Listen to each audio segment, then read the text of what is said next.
चलो बेटा अगे चलते हैं। जिमें अपने को अगे टॉपिक आता है सिमेट्रिक ग्रुप या परमुटेशनस ग्रुप है ना। ये आप छड्डना हजे परमुटेशन ग्रुप ऑफ परमुटेशनस 32 पेज से आ। इतों 32 पेज तो ये छड्ड दो, 33 पेज छड्ड दो, 34 छड्ड दो, 5 छड्ड दो, 6 छड्ड दो, 37 तो स्टार्ट करते हैं। ठीक है, 37 ਤੇ कुछ प्रॉपर्टियां ਦਿੱਤੀਆਂ ਹੋਈਆਂ ग्रुप ਦੀਆਂ ਉਹ ਆਪਾਂ ਪ੍ਰੂਵ ਕਰਨੀਆਂ ਚੈੱਕ ਕਰਦੇ ਹਾਂ। ਜੀ ਕਹਿੰਦਾ ਇੱਕ ਗਰੁੱਪ ਆ ਅੰਡਰ ਸਟਾਰ। ਸਭ ਤੋਂ ਪਹਿਲੀ ਪ੍ਰੋਪਰਟੀ ਦੇਖੋ, ਉਹ ਕਹਿੰਦਾ ਯੂਨੀਕਨੈਸ ਆਫ ਆਈਡੈਂਟੀਟੀ ਐਲੀਮੈਂਟ। ਕਹਿੰਦਾ ਆਈਡੈਂਟੀਟੀ ਐਲੀਮੈਂਟ ਯੂਨੀਕ ਹੁੰਦਾ, uniqueness of identity element. Identity ਕਹਿੰਦਾ ਇੱਕ ਹੀ ਹੁੰਦੀ ਹੈ, ਕੋਈ ਹੋਰ ਨਹੀਂ। ਜਿਵੇਂ ਨੈਚੁਰਲ ਇੰਟੀਜ਼ਰਸ ਹੈ, ਇੰਟੀਜ਼ਰ 'ਚ ਤੁਸੀਂ ਕਿਹਾ ਵੀ ਜ਼ੀਰੋ ਆਈਡੈਂਟੀਟੀ ਦਾ ਕੰਮ ਕਰਦੀ ਹੈ। ਕੀ ਜ਼ੀਰੋ ਤੋਂ ਇਲਾਵਾ ਕੋਈ ਐਲੀਮੈਂਟ ਹੈ ਸਾ ਜਿਹੜਾ ਏ 'ਚ ਜੋੜੀਏ ਅਤੇ ਉਹਦੇ 'ਤੇ ਕੋਈ ਇਫੈਕਟ ਨਾ ਪਾਵੇ? ਸੋਚੋ ਇਸ ਐਲੀਮੈਂਟ ਦੀ ਐਗਜ਼ਿਸਟੈਂਸ ਬਾਰੇ, ਕੋਈ ਹੋਰ ਇਹੋ ਜਿਹਾ ਹੈ? ਨਹੀਂ। ਜੇ 1 ਜੋੜੋਗੇ ਤਾਂ ਇਹ ਏ ਦੇ ਬਰਾਬਰ ਨਹੀਂ ਰਹੂਗਾ। ਠੀਕ ਹੈ, ਸੋ ਇਹਦਾ ਮਤਲਬ ਇਹ ਇੱਕ ਹੀ ਹੁੰਦੀ ਆ। ਆਪਾਂ ਦੇਖਣਾ ਵੀ ਕਿਵੇਂ।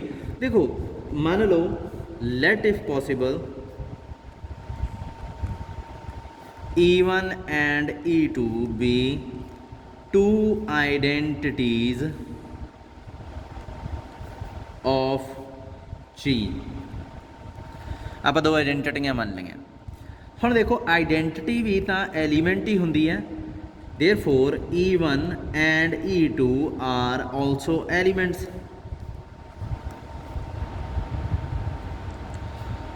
और एलिमेंट्स ऑफ जी, ये एलिमेंट्स तो है। ठीक है, एलिमेंट तो रहना ही है। आइडेंटिटी एलिमेंट होंगे, आइडेंटिटी हैगी है तो बिलोंग भी तो करते आ रहा इनू। अच्छा हुण एक चीज़ देखो, जे मैं इत्थे एलिमेंट रखा, कंपोजिशन लावां तो इत्थे मैं रखा आइडेंटिटी, तो आंसर की आऊगा? एलिमेंट।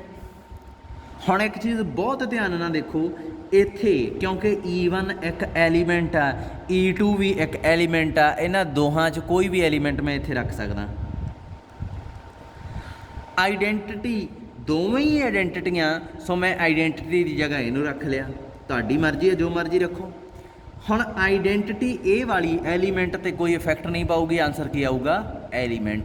ये याद रखियो भी जो इत्थे एलीमेंट वास्ते E1 सिलेक्ट किया, इत्थे भी एलीमेंट वास्ते E1 ही आना चाहिए, क्योंकि आइडेंटिटी ने एलीमेंट ते कोई इफैक्ट नहीं पाना, सो इधर एलीमेंट बचूगा। सेम सेंस च फिर एलीमेंट की जगह पर हुण मैं E2 चुन लिया, क्योंकि E2 एलीमेंट तो है ग्रुप का। E1 की है? आइडेंटिटी, सो आइडेंटिटी की जगह वो E1 रख ली, क्योंकि आइडेंटिटी तो यह भी है। आंसर की आऊगा? एलीमेंट। एलीमेंट की है? E2, सो आंसर आ गया E2। हुण देखो ये दोवें बराबर नहीं हो गए, सॉरी थोड़ा जिहा इन्हां दी नहीं, आपां गल करदे हां। ऐं करो, एलीमेंट की जगह ते आपां रखदे हां, इहनूं दोबारा करो, लास्ट स्टैप नूं, थोड़ी जी मिसटेक हो गई। एलीमेंट की जगह ते आइडेंटिटी, ऐं करो, आइडेंटिटी नूं मैं इधर रख लिया, एलीमेंट इत्थे कर लिया, तो आंसर की आऊगा? फिर एलीमेंट ही आऊगा। आऊगा कि नहीं आऊगा? तो ऐतकी मैं की कर लगा, आइडेंटिटी की जगह तो मैं रख ली E1, एलीमेंट की जगह तो रखता E2, आंसर की आ गया E2 एलीमेंट। आइडेंटिटी दूजे पासे भी रख सकते हैं ना, जीरो इधर रख ली, A plus zero plus A, फिर भी तो यही आऊगा। दूजे पासे भी तो वही रखे तो जीरो ऐड करांगे, जो इधरले पासे रख के तो भी यही आऊगा। सो ऐतकी आइडेंटिटी है जी मैं E1 मन के इधरले पासे रख ली। इत्थे आइडेंटिटी इधर सी, इत्थे आइडेंटिटी इधर, इत्थे आइडेंटिटी E2 मनी सी, इत्थे E1 मान ली। कोशिश की कि इधर E1 ते E2 बन जान, तो बन गए। ये दोवें तो बराबर आ, तो यदा मतलब E1 ते E2 भी बराबर होणगे। सो यदा मतलब आइडेंटिटी एक ही होंदी है, ज़्यादा मनण की लोड़ ही नहीं।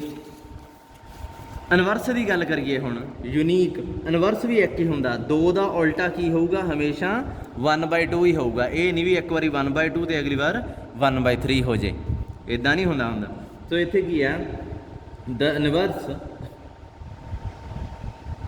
Of each element of a group is unique. ये आप शो करना भी हरेक एलीमेंट के कोरसपोंडिंग इनवर्स एक ही मिलता। इत्थे मान लो दो आ, लैट ए कहता है ग्रुप नूं बिलोंग करता, ग्रुप किहड़ा जी स्टार। मैं वर्डिंग बहुत शॉर्ट च लिख रहा क्योंकि टाइम बहुत लगूगा, अदरवाइज़ तो तुसीं आपे इहनूं मैनेज करी जाना, मतलब किताब तो देख के तुसीं करोगे, ठीक है। किताब ते जिवें लिखिया तुसीं वो लिखना। ये कहता कि मान लो इस एलीमेंट के कोरसपोंडिंग दो इनवर्स मिलते हैं। Let if possible there exist B1 and B2 belongs to G such that की है, इनू इधर रख लो भावें B1 नूं तां भी A दा की बना दिंदा, आइडेंटिटी बना दिंदा, ते B2 भी सेम ही काम करी जांदा, भावें जिधर मर्जी रख लो वो भी उन्होंने आइडेंटिटी बना दिंदा, ठीक है। हुण आपां शो की करना कि B1 ते B2 दोवें सेम ही आ, अलग अलग है ही नहीं। तो की करना ये वास्ते, तुसी B1 तो स्टार्ट कर लिया, इधरले पासों स्टार्ट कर लिया। B1 नूं मैं ऐ लिख सकदा, हाँ, क्योंकि आइडेंटिटी एलीमेंट ने तो ये कोई असर ही नहीं पाना, इधर B1 ही रह जाऊगा। उस तो बाद B1 भी आई पिया, तो E की जगह ते E की वैल्यू मैं भरन लगा AB2 आ वाली। देखो E की वैल्यू दो वैल्यूज़ आई दी, एक तो आ एक आ, सो मैं आ वैल्यू चक के भरती AB2, ठीक है जी। हुण एक चीज़ है, ये A element, B1 element, B2 element, element की है जी दे, जी की है ग्रुप, ग्रुप तो ब्रैकेट में अगे आप कर सकते हैं एसोसीएटिव प्रॉपर्टी कहती है, कर लिया। हुण B1 ए की वैल्यू की है, इत्थों चक्को की है वैल्यू ई दे बराबर है ना, ये फिर इत्थे ई भरती। हुण E ते B2 मिल के की बनूगा, कला B2, क्योंकि आइडेंटिटी तो लिखी ना लिखी एक बराबर है। देखो B1 तो शुरू होए B2 ते पहुँच गए, इसका मतलब B1 B2 के बराबर हो गया। बैक करके देख लो वीडियो, जे नहीं समझ लगी तो दोबारा। कैंसलेशन लॉ, कैंसलेशन लॉ पहला तो हुंदा की है,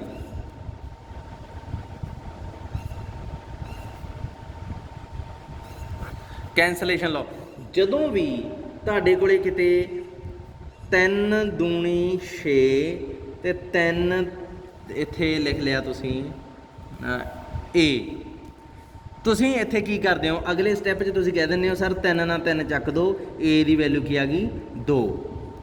तुहानूं किवें पता भी 3 नाल 3 कट्टिया जाऊगा, कैंसल हो जाऊगा? ये हमेशा होल्ड नहीं हुंदा। तुसीं रियल नंबरस पढ़दे सीगे, रियल नंबरस च ये चीज़ हुंदी है, पर की ग्रुप थ्योरी च भी ये चीज़ हुंदी है? सो वो आपां देखना। पहले तो कैंसलेशन लॉ डिफाइन किवें कीता, देखो ए लिखो 3 की जगह ते, 3 की जगह ते ए लिखता, 2 की जगह ते लिखो B, इत्थे गुणा पा दो, बराबर पा लो, तो इत्थे ए की जगह ते कुछ होर लिख दिंदे आ, C लिख लो, अपने कोले किहड़ा कल्ला A आ, इत्थे भी चलो C लिख लो, सी की वैल्यू की आ गई सी इत्थे 2, 3 नाल 3 कट्टे गया, सी की वैल्यू 2 आ जानी सी। हुण सी की जगह C आ, 2 की जगह B आ, 3 की जगह ते A आ। कैंसलेशन लॉ जे होल्ड हुंदा होया तां की आऊगा अगले स्टैप 'च, वैल्यू A ना A कट्टिया जाऊगा, वैल्यू आनी चाहिए आ B is equal to C। So इत्थे अपने कोले प्रोडक्ट नहीं होगी, अपने कोले स्टार होऊगा, मतलब when A B is equal to A C होवे तां की इंप्लाई हो जाए, B is equal to C हो जाए, बस इन्ना का कैंसलेशन लॉ।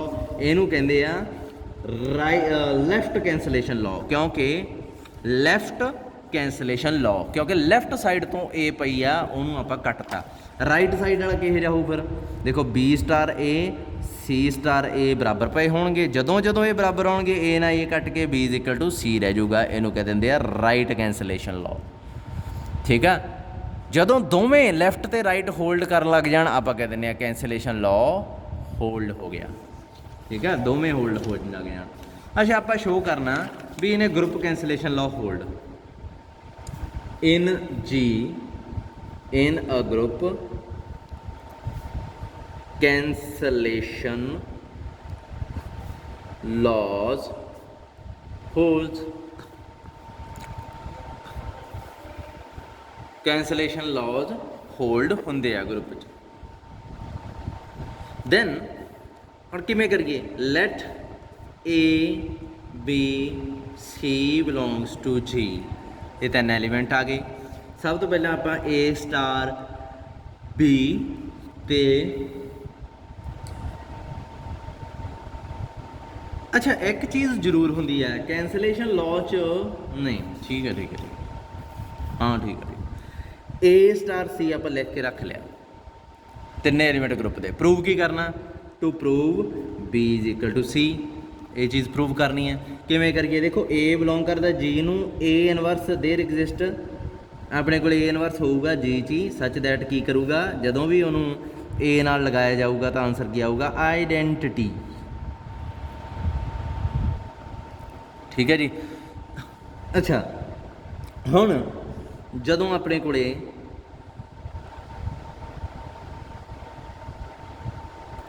एलीमेंट ए ऐ करो हुण इत्थे इस इक्वेशन ते वापस आ जाओ ये दोवें पासे ना ए इनवर्स नाल प्रोडक्ट कर दो। हुण प्रोडक्ट किवें करदे हुंदे आ वो तुहानूं पता ही आ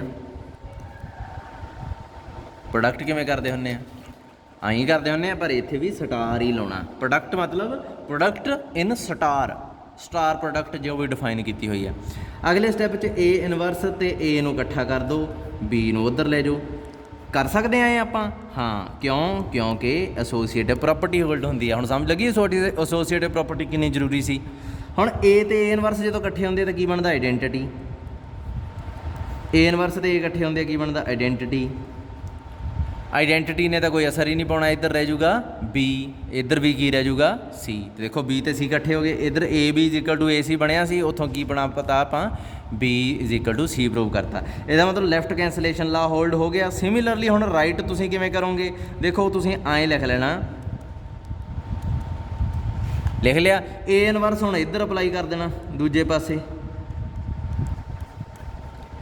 ये ध्यान रखना दूजे पासे करना ही पैना आपां नूं क्योंकि उधरों फेर ही उन्होंने कटूगा तो की बच जूगा फिर बी इज इक्वल टू सी। सो किताब 'च यही लिखा होया राइट भी हो जूगा लैफ्ट भी हो जूगा आप लिख देंगे कैंसलेशन ला होल्ड। आ देखो इन्होंने करके दिखाया होना सिमिलरली कोई लिखता भाई इन्होंने भी सिमिलरली वही कैन प्रूव तो सिमिलरली कोई तुसीं लिख दो। अगे एक रिजल्ट है ए इनवर्स का इनवर्स की हुंदा इनवर्स का इनवर्स देखो राजे ये वास्ते कोई एडा चक्कर नहीं है जदों मैं तुहानूं कहां 2 की पावर -1 रखती तो फिर वो पावर -1 रखती तुसीं लिख दोगे सारे तो बन गया 2 तुहानूं ऑलरेडी पता ये चीज़ आप प्रूव करनी है भी ए इनवर्स का इनवर्स आ जिहड़ा वो ए हुंदा। मैं तुहानूं वैसे ही लिख के दस्सिया सी अगे कि ए दा inverse inverse of A is की बन गया ए इनवर्स। मैं तुहानूं पहलां भी एक दिन कहा सी कि ये एक दूजे के पेयर होंदे आ मतलब जे ए इहदा इनवर्स आ तो ए इहदा इनवर्स होऊगा then inverse of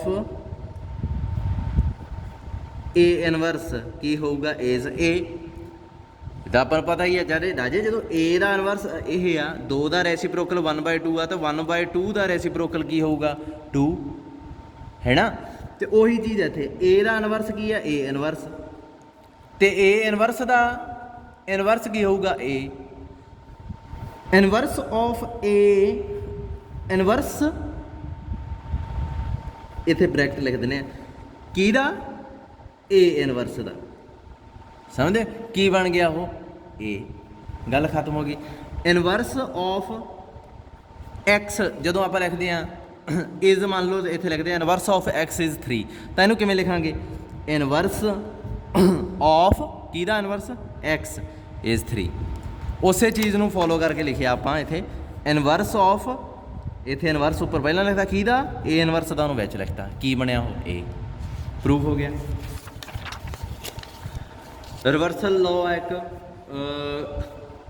A B की जी प्रोडक्ट आ ਉਹਦਾ ਇਨਵਰਸ ਜੇ ਲੱਭਣਾ ਹੋਵੇ ਤਾਂ ਕੀ ਆਉਂਦਾ ठीक है जानी कि सीधा जिहा पुछ लिया inverse of A star B ये पुछ रहा what is the value of it किताब च उन्हें लिखता कि inverse of A star B is B inverse star A inverse to prove ਆਪਾਂ ਆਹ ਚੀਜ਼ ਕਰਨੀ ਹੈ ਬੇਸਿਕਲੀ, ਇੱਥੋਂ ਕੁਐਸਚਨ ਸਟਾਰਟ ਹੁੰਦਾ ਤੁਹਾਡਾ ਵੀ ਇਨਵਰਸ ਏ ਬੀ ਦਾ ਕੀ ਹੁੰਦਾ, ਬੀ ਇਨਵਰਸ ਏ ਇਨਵਰਸ। ਹੁਣ ਇਨਵਰਸ ਕਿਵੇਂ ਚੈੱਕ ਕਰੀਦਾ, ਏ ਬੀ ਦੇ ਨਾਲ ਇਹਨੂੰ ਪ੍ਰੋਡਕਟ ਕਰ ਲੈਂਦੇ ਆ, ਏ ਬੀ ਆ ਪਿਆ ਵਾ, ਇਹਦੇ ਨਾਲ ਬੀ ਇਨਵਰਸ ਏ ਇਨਵਰਸ ਨੂੰ ਪ੍ਰੋਡਕਟ ਕਰ ਲਓ, ਕੀ ਆਊਗਾ।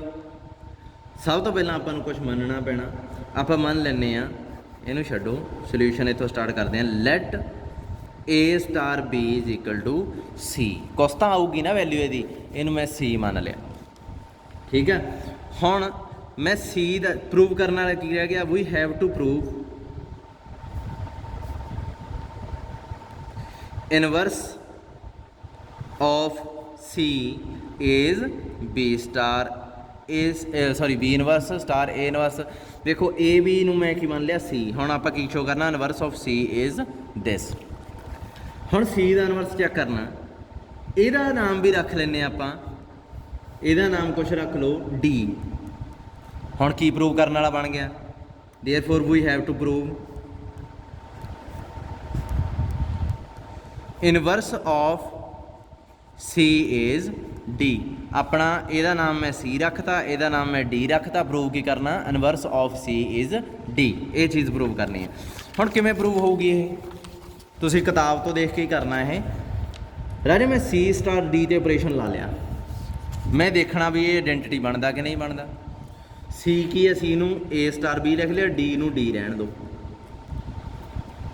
ਅਗਲੇ ਸਟੈਪ 'ਚ ਏ ਸਟਾਰ ਨੂੰ ਬਾਹਰ ਰੱਖ ਲਓ, ਬੀ ਤੇ ਡੀ ਨੂੰ ਇਕੱਠਾ ਕਰ ਦਿਓ, ਕਰ ਸਕਦੇ ਹਾਂ 100% ਕਿਉਂਕਿ ਆਪਾਂ ਗਰੁੱਪ 'ਚ ਹੈ ਨਾ। ਅਗਲੇ ਸਟੈਪ 'ਚ ਏ ਸਟਾਰ ਇਹਨੂੰ ਬਾਹਰ ਰੱਖ ਲਿਆ, ਬੀ ਸਟਾਰ ਡੀ ਦੀ ਵੀ ਵੈਲਿਊ ਭਰ ਦਿਓ, ਕੀ ਹੈ ਬੀ ਇਨਵਰਸ ਏ ਇਨਵਰਸ, ਕਰ ਸਕਦੇ ਆ ਇਹ, ਕੋਈ ਪ੍ਰੋਬਲਮ ਨਹੀਂ। ਹੁਣ ਏ ਸਟਾਰ ਤੇ ਆ ਵੱਡੀ ਬ੍ਰੈਕਟ ਨੂੰ ਤਾਂ ਉਵੇਂ ਪਈ ਰਹਿਣ ਦਿਓ, ਅੰਦਰ ਦੀ ਗੱਲ ਕਰੋ, ਇਹਦੇ 'ਚ ਜਿਹੜੀ ਆ ਬ੍ਰੈਕਟ ਪਾਈ ਆ, ਕੀ ਇਹਨੂੰ ਮੈਂ ਮੂਹਰੇ ਲਿਆ ਸਕਦਾ, 100% ਲਿਆ ਸਕਦੇ ਆ, ਕੋਈ ਪ੍ਰੋਬਲਮ ਨਹੀਂ ਹੈ, ਠੀਕ ਹੈ। ਉਸ ਤੋਂ ਬਾਅਦ ਏ ਸਟਾਰ ਬੀ, ਬੀ ਨਾਲ ਕੱਟਿਆ ਗਿਆ, ਕੀ ਬਣੀ ਆਈਡੈਂਟੀਟੀ, ਪਿੱਛੇ ਕੀ ਰਹਿ ਗਿਆ ਸਟਾਰ ਏ, ਕੋਈ ਫਰਕ ਨਹੀਂ ਹੈ, ਇੱਥੇ ਇਨਵਰਸ ਸੋਰੀ ਇੱਥੇ ਵੀ ਏ ਇਨਵਰਸ ਰਹਿ ਗਿਆ। ਹੁਣ ਕੀ ਬਣਿਆ ਏ ਸਟਾਰ, ਇੱਥੇ ਇਹਦਾ ਆਨਸਰ ਕੀ ਆਊਗਾ, ਏ ਇਨਵਰਸ ਹੀ ਆਊਗਾ, ਇਹਦਾ ਤਾਂ ਬ੍ਰੈਕਟ ਹਟਾਤੀ। ਇਕੱਲੇ ਤੇ ਆਪਾਂ ਕਦੇ ਬ੍ਰੈਕਟ ਨਹੀਂ ਪਾਉਂਦੇ ਗਰੁੱਪ 'ਚ, ਜਿਵੇਂ ਏ ਪਿਆ ਇਹਦੇ ਤੇ ਕਦੇ ਬ੍ਰੈਕਟ ਨਹੀਂ ਪਾਉਂਦੇ, ਇਕੱਲਾ ਏ ਇਨਵਰਸ ਪਿਆ, ਹੁਣ ਏ ਇਨਵਰਸ ਆਨਸਰ ਆਉਣਾ, ਉਹਦੇ 'ਤੇ ਬ੍ਰੈਕਟ ਪਾਉਣ ਦੀ ਲੋੜ ਨਹੀਂ ਆਏ, ਭੈੜਾ ਜਿਹਾ ਲੱਗਦਾ, ਇਕੱਲਾ ਏ ਕ੍ਰੋਸ ਏ ਇਨਵਰਸ। ਇਹਨਾਂ ਨੂੰ ਦੋਹਾਂ ਨੂੰ ਪ੍ਰੋਡਕਟ ਕੀਤਾ, ਕੀ ਆਇਆ ਆਈਡੈਂਟੀਟੀ। ਸੋ ਦੇਖੋ ਚੱਲੇ ਕਿਤੋਂ ਸੀ, ਸੀ ਡੀ ਤੋਂ, ਕੀ ਆਇਆ ਆਨਸਰ ਆਈਡੈਂਟੀਟੀ। ਅਤੇ ਹੁਣ ਡੀ ਪ੍ਰੋਡਕਟ ਸੀ ਜਦੋਂ ਕਰੋਗੇ ਤੁਸੀਂ, ਫਿਰ ਉਹੀ ਚੀਜ਼ ਸ਼ੁਰੂ ਹੋ ਜਾਓ, ਡੀ ਦੀ ਵੈਲਿਊ ਭਰ ਲਿਓ ਐਤਕੀ ਪਹਿਲਾਂ। ਇਹ ਥੋੜ੍ਹਾ ਜਿਹਾ ਦਿਮਾਗ 'ਚ ਰੱਖਣਾ ਪੈਣਾ ਤੁਹਾਨੂੰ ਵੀ ਕਿਹਦੀ ਵੈਲਿਊ ਭਰਨੀ ਹੈ। ਇੱਥੇ ਸੀ ਦੀ ਭਰੀ, ਇੱਥੇ ਡੀ ਦੀ ਭਰੀ ਸੀ, ਅੱਛਾ ਇੱਥੇ ਵੀ ਡੀ ਦੀ, ਨਹੀਂ ਇੱਥੇ ਸੀ ਦੀ ਭਰੀ ਸੀਗੀ, ਸੀ ਦੀ ਵੈਲਿਊ ਭਰੀ ਸੀ, ਡੀ ਉਵੇਂ ਰੱਖ ਲਿਆ ਸੀ। ਹੁਣ ਇੱਥੇ ਡੀ ਦੀ ਵੈਲਿਊ ਭਰਤੀ, ਸੀ ਉਵੇਂ ਰੱਖ ਲਿਆ, ਇਹ ਯਾਦ ਰੱਖਣਾ ਪੈਣਾ ਤੁਹਾਨੂੰ। ਮੈਂ ਤੁਸੀਂ ਕਹੋਗੇ ਰੱਟਾ ਲੱਗਦਾ, ਰੱਟਾ ਨਹੀਂ ਹੈ ਇਹ ਰੱਟਾ ਇਹਨੂੰ ਤਾਂ ਮੰਨਿਆ ਜਾਊਗਾ ਜੇ ਤੁਹਾਨੂੰ ਐਂਡ ਤੱਕ ਪਤਾ ਹੀ ਨਹੀਂ ਲੱਗਦਾ ਵੀ ਇਹ ਕਿਉਂ ਰੱਖਿਆ ਗਿਆ, ਪਰ ਐਂਡ 'ਤੇ ਆਪਾਂ ਨੂੰ ਪਤਾ ਲੱਗ ਜਾਂਦਾ ਕਿਉਂ ਰੱਖਿਆ, ਕਿਉਂਕਿ ਇੱਥੇ ਬੀ ਤੇ ਡੀ ਨੂੰ ਕੰਬਾਈਨਡ ਕਰਕੇ ਐਸੋਸੀਏਟਿਵ ਪ੍ਰੋਪਰਟੀ ਲਾਈ ਜਾਵੇ, ਐਸੋਸੀਏਟਿਵ ਪ੍ਰੋਪਰਟੀ ਲਾ ਕੇ ਇੱਥੇ ਈ ਬਣਾਇਆ ਜਾਵੇ, ਐਂਡ 'ਤੇ ਇਹ ਕੱਟ ਕੇ ਈ ਆ ਜੇ, ਤਾਂ ਰੱਖਿਆ। ਸਮਝਦੇ, ਮੈਥ ਦੋ ਤਰ੍ਹਾਂ ਦੇ ਪੜ੍ਹਾਉਣ ਦੇ ਦੋ ਤਰੀਕੇ ਹੁੰਦੇ ਆ, ਇੱਕ ਇੰਡਕਟਿਵ ਹੁੰਦਾ, ਇੱਕ ਡਿਡਕਟਿਵ ਹੁੰਦਾ। ਇਹ ਇੰਡਕਟਿਵ ਵੇ ਆ ਜਿਹਦੇ 'ਚ ਤੁਸੀਂ ਸਟੈਪ ਪਹਿਲਾਂ ਚੱਕਦੇ ਹੋ, ਪਤਾ ਤੁਹਾਨੂੰ ਐਂਡ 'ਤੇ ਲੱਗਦਾ ਵੀ ਕਿਉਂ ਕੀਤਾ ਗਿਆ, ਇਹ ਰੱਟਾ ਨਹੀਂ ਹੈ। ਇਹ ਬੀ ਇਨਵਰਸ ਆ ਗਿਆ, ਫਿਰ ਇੱਥੇ B inverse star A inverse star ਸੀ, ਇਹਨੂੰ ਇਕੱਠਾ ਕਰ ਲਿਆ, ਬ੍ਰੈਕਟ ਪਿੱਛੇ ਲੈ ਗਏ। ਹੁਣ ਇਹ ਫਿਰ ਸੀ ਦੀ ਵੈਲਿਊ ਭਰੂਗਾ, ਸੀ ਦੀ ਵੈਲਿਊ ਕੀ ਹੈ ਏ ਸਟਾਰ ਬੀ। ਹੁਣ ਵੱਡੀ ਬ੍ਰੈਕਟ ਆ ਜਿਹੜੀ ਉਵੇਂ ਰਹੂਗੀ, ਅੰਦਰ ਆਪਾਂ ਆਪਦਾ ਕੰਮ ਕਰੀ ਜਾਣਾ। ਏ ਇਨਵਰਸ ਸਟਾਰ ਤੇ ਏ ਨੂੰ ਇਕੱਠਾ ਕਰਤਾ, ਬੀ ਇੱਧਰ ਲਿਖ ਲਿਆ, ਬੀ ਇਨਵਰਸ ਸਟਾਰ ਏ ਨਾਲ ਕੱਟਿਆ ਗਿਆ, ਈ ਆ ਗਿਆ, ਈ ਨੂੰ ਬੀ ਨਾਲ ਪ੍ਰੋਡਕਟ ਕੀਤਾ, ਬੀ ਆ ਗਿਆ। ਦੇਖੋ ਇਕੱਲਾ ਬੀ ਆ ਜਾਊਗਾ ਨਾ, ਕਿ ਲਿਖਦਾ ਏ ਸਟਾਰ ਬੀ ਆ ਜਾਊਗਾ, ਇਹ ਇੱਥੇ ਈ ਆ ਜਾਊਗਾ, ਸੌਰੀ ਈ ਸਟਾਰ ਬੀ ਆ ਜਾਊਗਾ, ਇੱਥੇ ਈ ਬਣ ਜਾਊਗਾ। ਹੁਣ ਬੀ ਇਨਵਰਸ ਉਵੇਂ ਆ ਗਿਆ, ਕ੍ਰੋਸ ਪਾ ਕੇ ਈ ਨੂੰ ਬੀ ਨਾਲ ਪ੍ਰੋਡਕਟ ਕੀਤਾ, ਬੀ ਆ ਗਿਆ, ਇੱਥੇ ਬੀ ਨਾਲ ਬੀ ਕੱਟਿਆ ਗਿਆ, ਈ ਆ ਗਿਆ। ਦੇਖੋ ਡੀ ਤੇ ਸੀ ਨੂੰ ਪ੍ਰੋਡਕਟ ਕੀਤਾ, ਉਹ ਵੀ ਈ ਆਉਂਦਾ। ਸੋ ਸੀ ਸਟਾਰ ਡੀ ਆ ਜਿਹੜਾ, ਉਹ ਵੀ ਈ ਆ, ਡੀ ਸਟਾਰ ਸੀ ਆ, ਉਹ ਵੀ ਈ ਆ। ਯਾਨੀ ਕਿ ਸੀ ਦਾ ਇਨਵਰਸ ਲੱਭਣਾ ਸੀ, ਸੀ ਦਾ ਇਨਵਰਸ ਕੀ ਆਇਆ ਡੀ, ਡੀ ਨੂੰ ਜਿੱਧਰ ਮਰਜ਼ੀ ਰੱਖ ਲਓ, ਕੀ ਆਇਆ C ਦਾ ਇਨਵਰਸ ਬਣਦਾ। ਸੋ C ਇਨਵਰਸ ਕੀ ਬਣ ਗਿਆ D। ਹੁਣ ਇਹਦੀ ਵੈਲਿਊ ਵੀ ਭਰ ਕੇ ਦੇਖ ਹੀ ਲਓ। C ਕੀ ਆ A ਸਟਾਰ B, ਇਹਦਾ ਇਨਵਰਸ ਪਾਤਾ। D ਕੀ ਆ B ਇਨਵਰਸ A ਇਨਵਰਸ। ਸੋ ਇਸ ਚੀਜ਼ ਨੂੰ ਤੁਸੀਂ ਯਾਦ ਰੱਖਣਾ, ਜੇ ਪ੍ਰੂਵ ਕਰਨੀ ਪੇਪਰ 'ਚ ਉਹਨੇ ਲਿਖੀ ਆ ਤੇ ਇਹਦਾ ਮਤਲਬ ਇਹੀ ਆ ਵੀ ਤੁਸੀਂ ਇਹ ਜਿਹੜੀ ਅੰਦਰ ਲਿਖੀ ਹੋਈ ਹੈ ਚੀਜ਼, ਇਹਦਾ ਇਨਵਰਸ ਕਿਹਨੂੰ ਸ਼ੋ ਕਰਨਾ, ਇਹਨੂੰ ਸ਼ੋ ਕਰਨਾ। ਇਹਨੂੰ D ਮੰਨ ਲੈਣਾ, ਅੰਦਰ ਲਿਖੀ ਚੀਜ਼ ਨੂੰ C ਮੰਨ ਲੈਣਾ, ਹੋ ਗਿਆ। ਤੇ ਐਂਡ ਤੇ ਕੀ ਆ ਜਾਊਗਾ ਤੁਹਾਡਾ C ਇਨਵਰਸ D ਆ ਜਾਊਗਾ, ਉੱਥੇ ਚੱਕ ਕੇ ਵੈਲਿਊ ਭਰ ਦੋਗੇ। ਠੀਕ ਹੈ, ਜੇ ਨਹੀਂ ਸਮਝ ਲੱਗੀ ਵੀਡੀਓ ਬੈਕ ਕਰਕੇ ਦੇਖ ਲਓ। ਇੱਥੇ ਕੀ ਚੈੱਕ ਕੀਤਾ, ਹੁਣ ਦੇਖੋ ਜੇ A star B in future ਤੁਹਾਡੇ ਕੋਲੇ ਆ ਜੇ ਤਾਂ ਇਹ ਨੈਗੇਟਿਵ ਪਾਵਰ ਕੀ ਇਫੈਕਟ ਪਾਉਂਦੀ ਆ, ਮਗਰਲੇ ਨੂੰ ਮੂਹਰੇ ਲੈ ਜਾਂਦੀ ਆ, ਮੂਹਰਲੇ ਨੂੰ ਪਿੱਛੇ ਲੈ ਜਾਂਦੀ ਹੈ। ਜਿਵੇਂ ਆਪਾਂ ਨਹੀਂ ਕਰ ਦਿੰਦੇ ਸੀ A B ਟਰਾਂਸਪੋਜ਼, ਕੀ ਆਉਂਦਾ ਹੁੰਦਾ ਸੀ B ਟਰਾਂਸਪੋਜ਼ A ਟਰਾਂਸਪੋਜ਼। ਇਹ ਕੁਛ ਉਹੋ ਜਿਹਾ ਹੀ ਹੈ, ਇਨਵਰਸ ਆ ਜਿਹੜੇ ਮਗਰਲੀ ਚੀਜ਼ ਪਿੱਛੇ ਮੂਹਰੇ ਆ ਗਈ, ਮੂਹਰਲੀ ਚੀਜ਼ ਪਿੱਛੇ ਆ ਗਈ। ਜੇ ਇੱਥੇ A star B star C ਲਿਖਿਆ ਹੋਵੇ ਇਹਦਾ ਇਨਵਰਸ, ਤਾਂ ਕੀ ਆਊਗਾ ਇਹ C inverse star B inverse star A inverse. ਸਮਝ ਲੱਗੀ, ਇਹ ਫਾਰਮੂਲਾ ਹੁੰਦਾ, ਇਹਨੂੰ reversal law of inverse of their product, reversal law for inverse of their product. Reversal law कहते हैं, रिवर्स कर दिंदा सारा कुछ पिछे नूं। उस तो बाद थोड़ियां जिहियां प्रॉपर्टियां, सल्यूशन इक्वेशन, मेन चीज़ है जिहड़ी इत्थे ही आउणा सी इहने यूनीक सल्यूशन वास्ते। राजे मैं तुहानूं पुछदा ਕਿਸੇ ਇਕੁਏਸ਼ਨ ਦਾ ਸੋਲਿਊਸ਼ਨ ਲੱਭਣ ਦਾ ਵੇ ਕੀ ਆ। ਮੈਂ ਤੁਹਾਨੂੰ ਪੁੱਛਿਆ x + 1 = 5, ਇਹਦਾ ਸੋਲਿਊਸ਼ਨ ਕਿਵੇਂ ਲੱਭੋਗੇ। ਤੁਸੀਂ ਕਹੋਗੇ ਭਾਈ ਇਹਦਾ ਸੋਲਿਊਸ਼ਨ ਲੱਭਣ ਦੇ ਤਾਂ ਬਹੁਤ ਤਰੀਕੇ ਆ, ਅਸੀਂ 1 ਨੂੰ ਉੱਧਰਲੇ ਪਾਸੇ ਲੈ ਜਾਵਾਂਗੇ ਤੇ ਦੈਨ ਉਸ ਤੋਂ ਬਾਅਦ 5 ਚੋਂ 1 ਕੱਢਿਆ, 4 ਇਹਦਾ ਆਨਸਰ ਆ ਜੀ। ਮੈਂ ਤੁਹਾਨੂੰ ਪੁੱਛਦਾ ਕਿ ਇਹ ਜਿਹੜਾ ਵੇ ਹੈ ਸੋਲਿਊਸ਼ਨ ਲੱਭਣ ਦਾ ਤਾਂ ਵੇ ਹੈ ਹੀ ਨਹੀਂ, ਇਹ ਤਾਂ ਯੂਨੀਕਨੈਸ ਚੈੱਕ ਕਰਨ ਦਾ ਵੇ ਹੈ। ਤੁਹਾਨੂੰ 8ਵੀਂ 'ਚ ਝੂਠ ਮਾਰਿਆ ਗਿਆ, ਤੁਹਾਨੂੰ ਸੋਲਿਊਸ਼ਨ ਲੱਭਣ ਦਾ ਵੇ ਗਲਤ ਦੱਸਿਆ ਗਿਆ।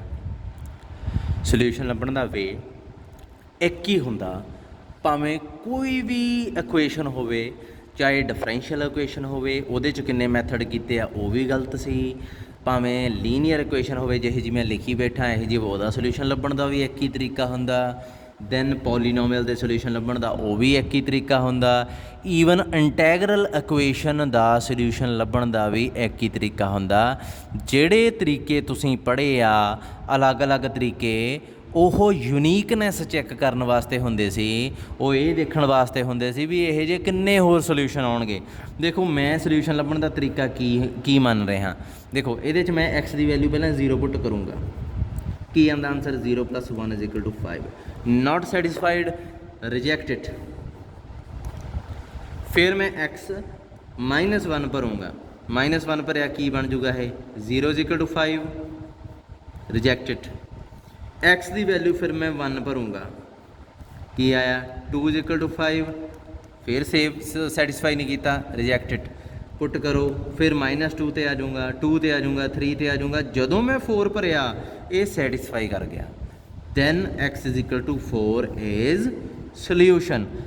This is the only way to find any solution. ਇਹ ਇਕਲੌਤਾ ਤਰੀਕਾ ਕਿਸੇ ਵੀ ਚੀਜ਼ ਦਾ ਸੋਲਿਊਸ਼ਨ ਲੱਭਣ ਵਾਸਤੇ। ਦੇਖੋ dy dx ਇਹ ਡਿਫਰੈਂਸ਼ੀਅਲ ਇਕੁਏਸ਼ਨ ਆ, ਤੁਸੀਂ ਸੈਕੰਡ ਈਅਰ 'ਚ ਪੜ੍ਹ ਕੇ ਆਏ ਹੋ। ਇਹਦਾ ਸੋਲਿਊਸ਼ਨ ਲੱਭਣ ਦਾ ਵੇ ਹੈ, ਜਿਵੇਂ ਜੇ ਮੰਨ ਲਈਏ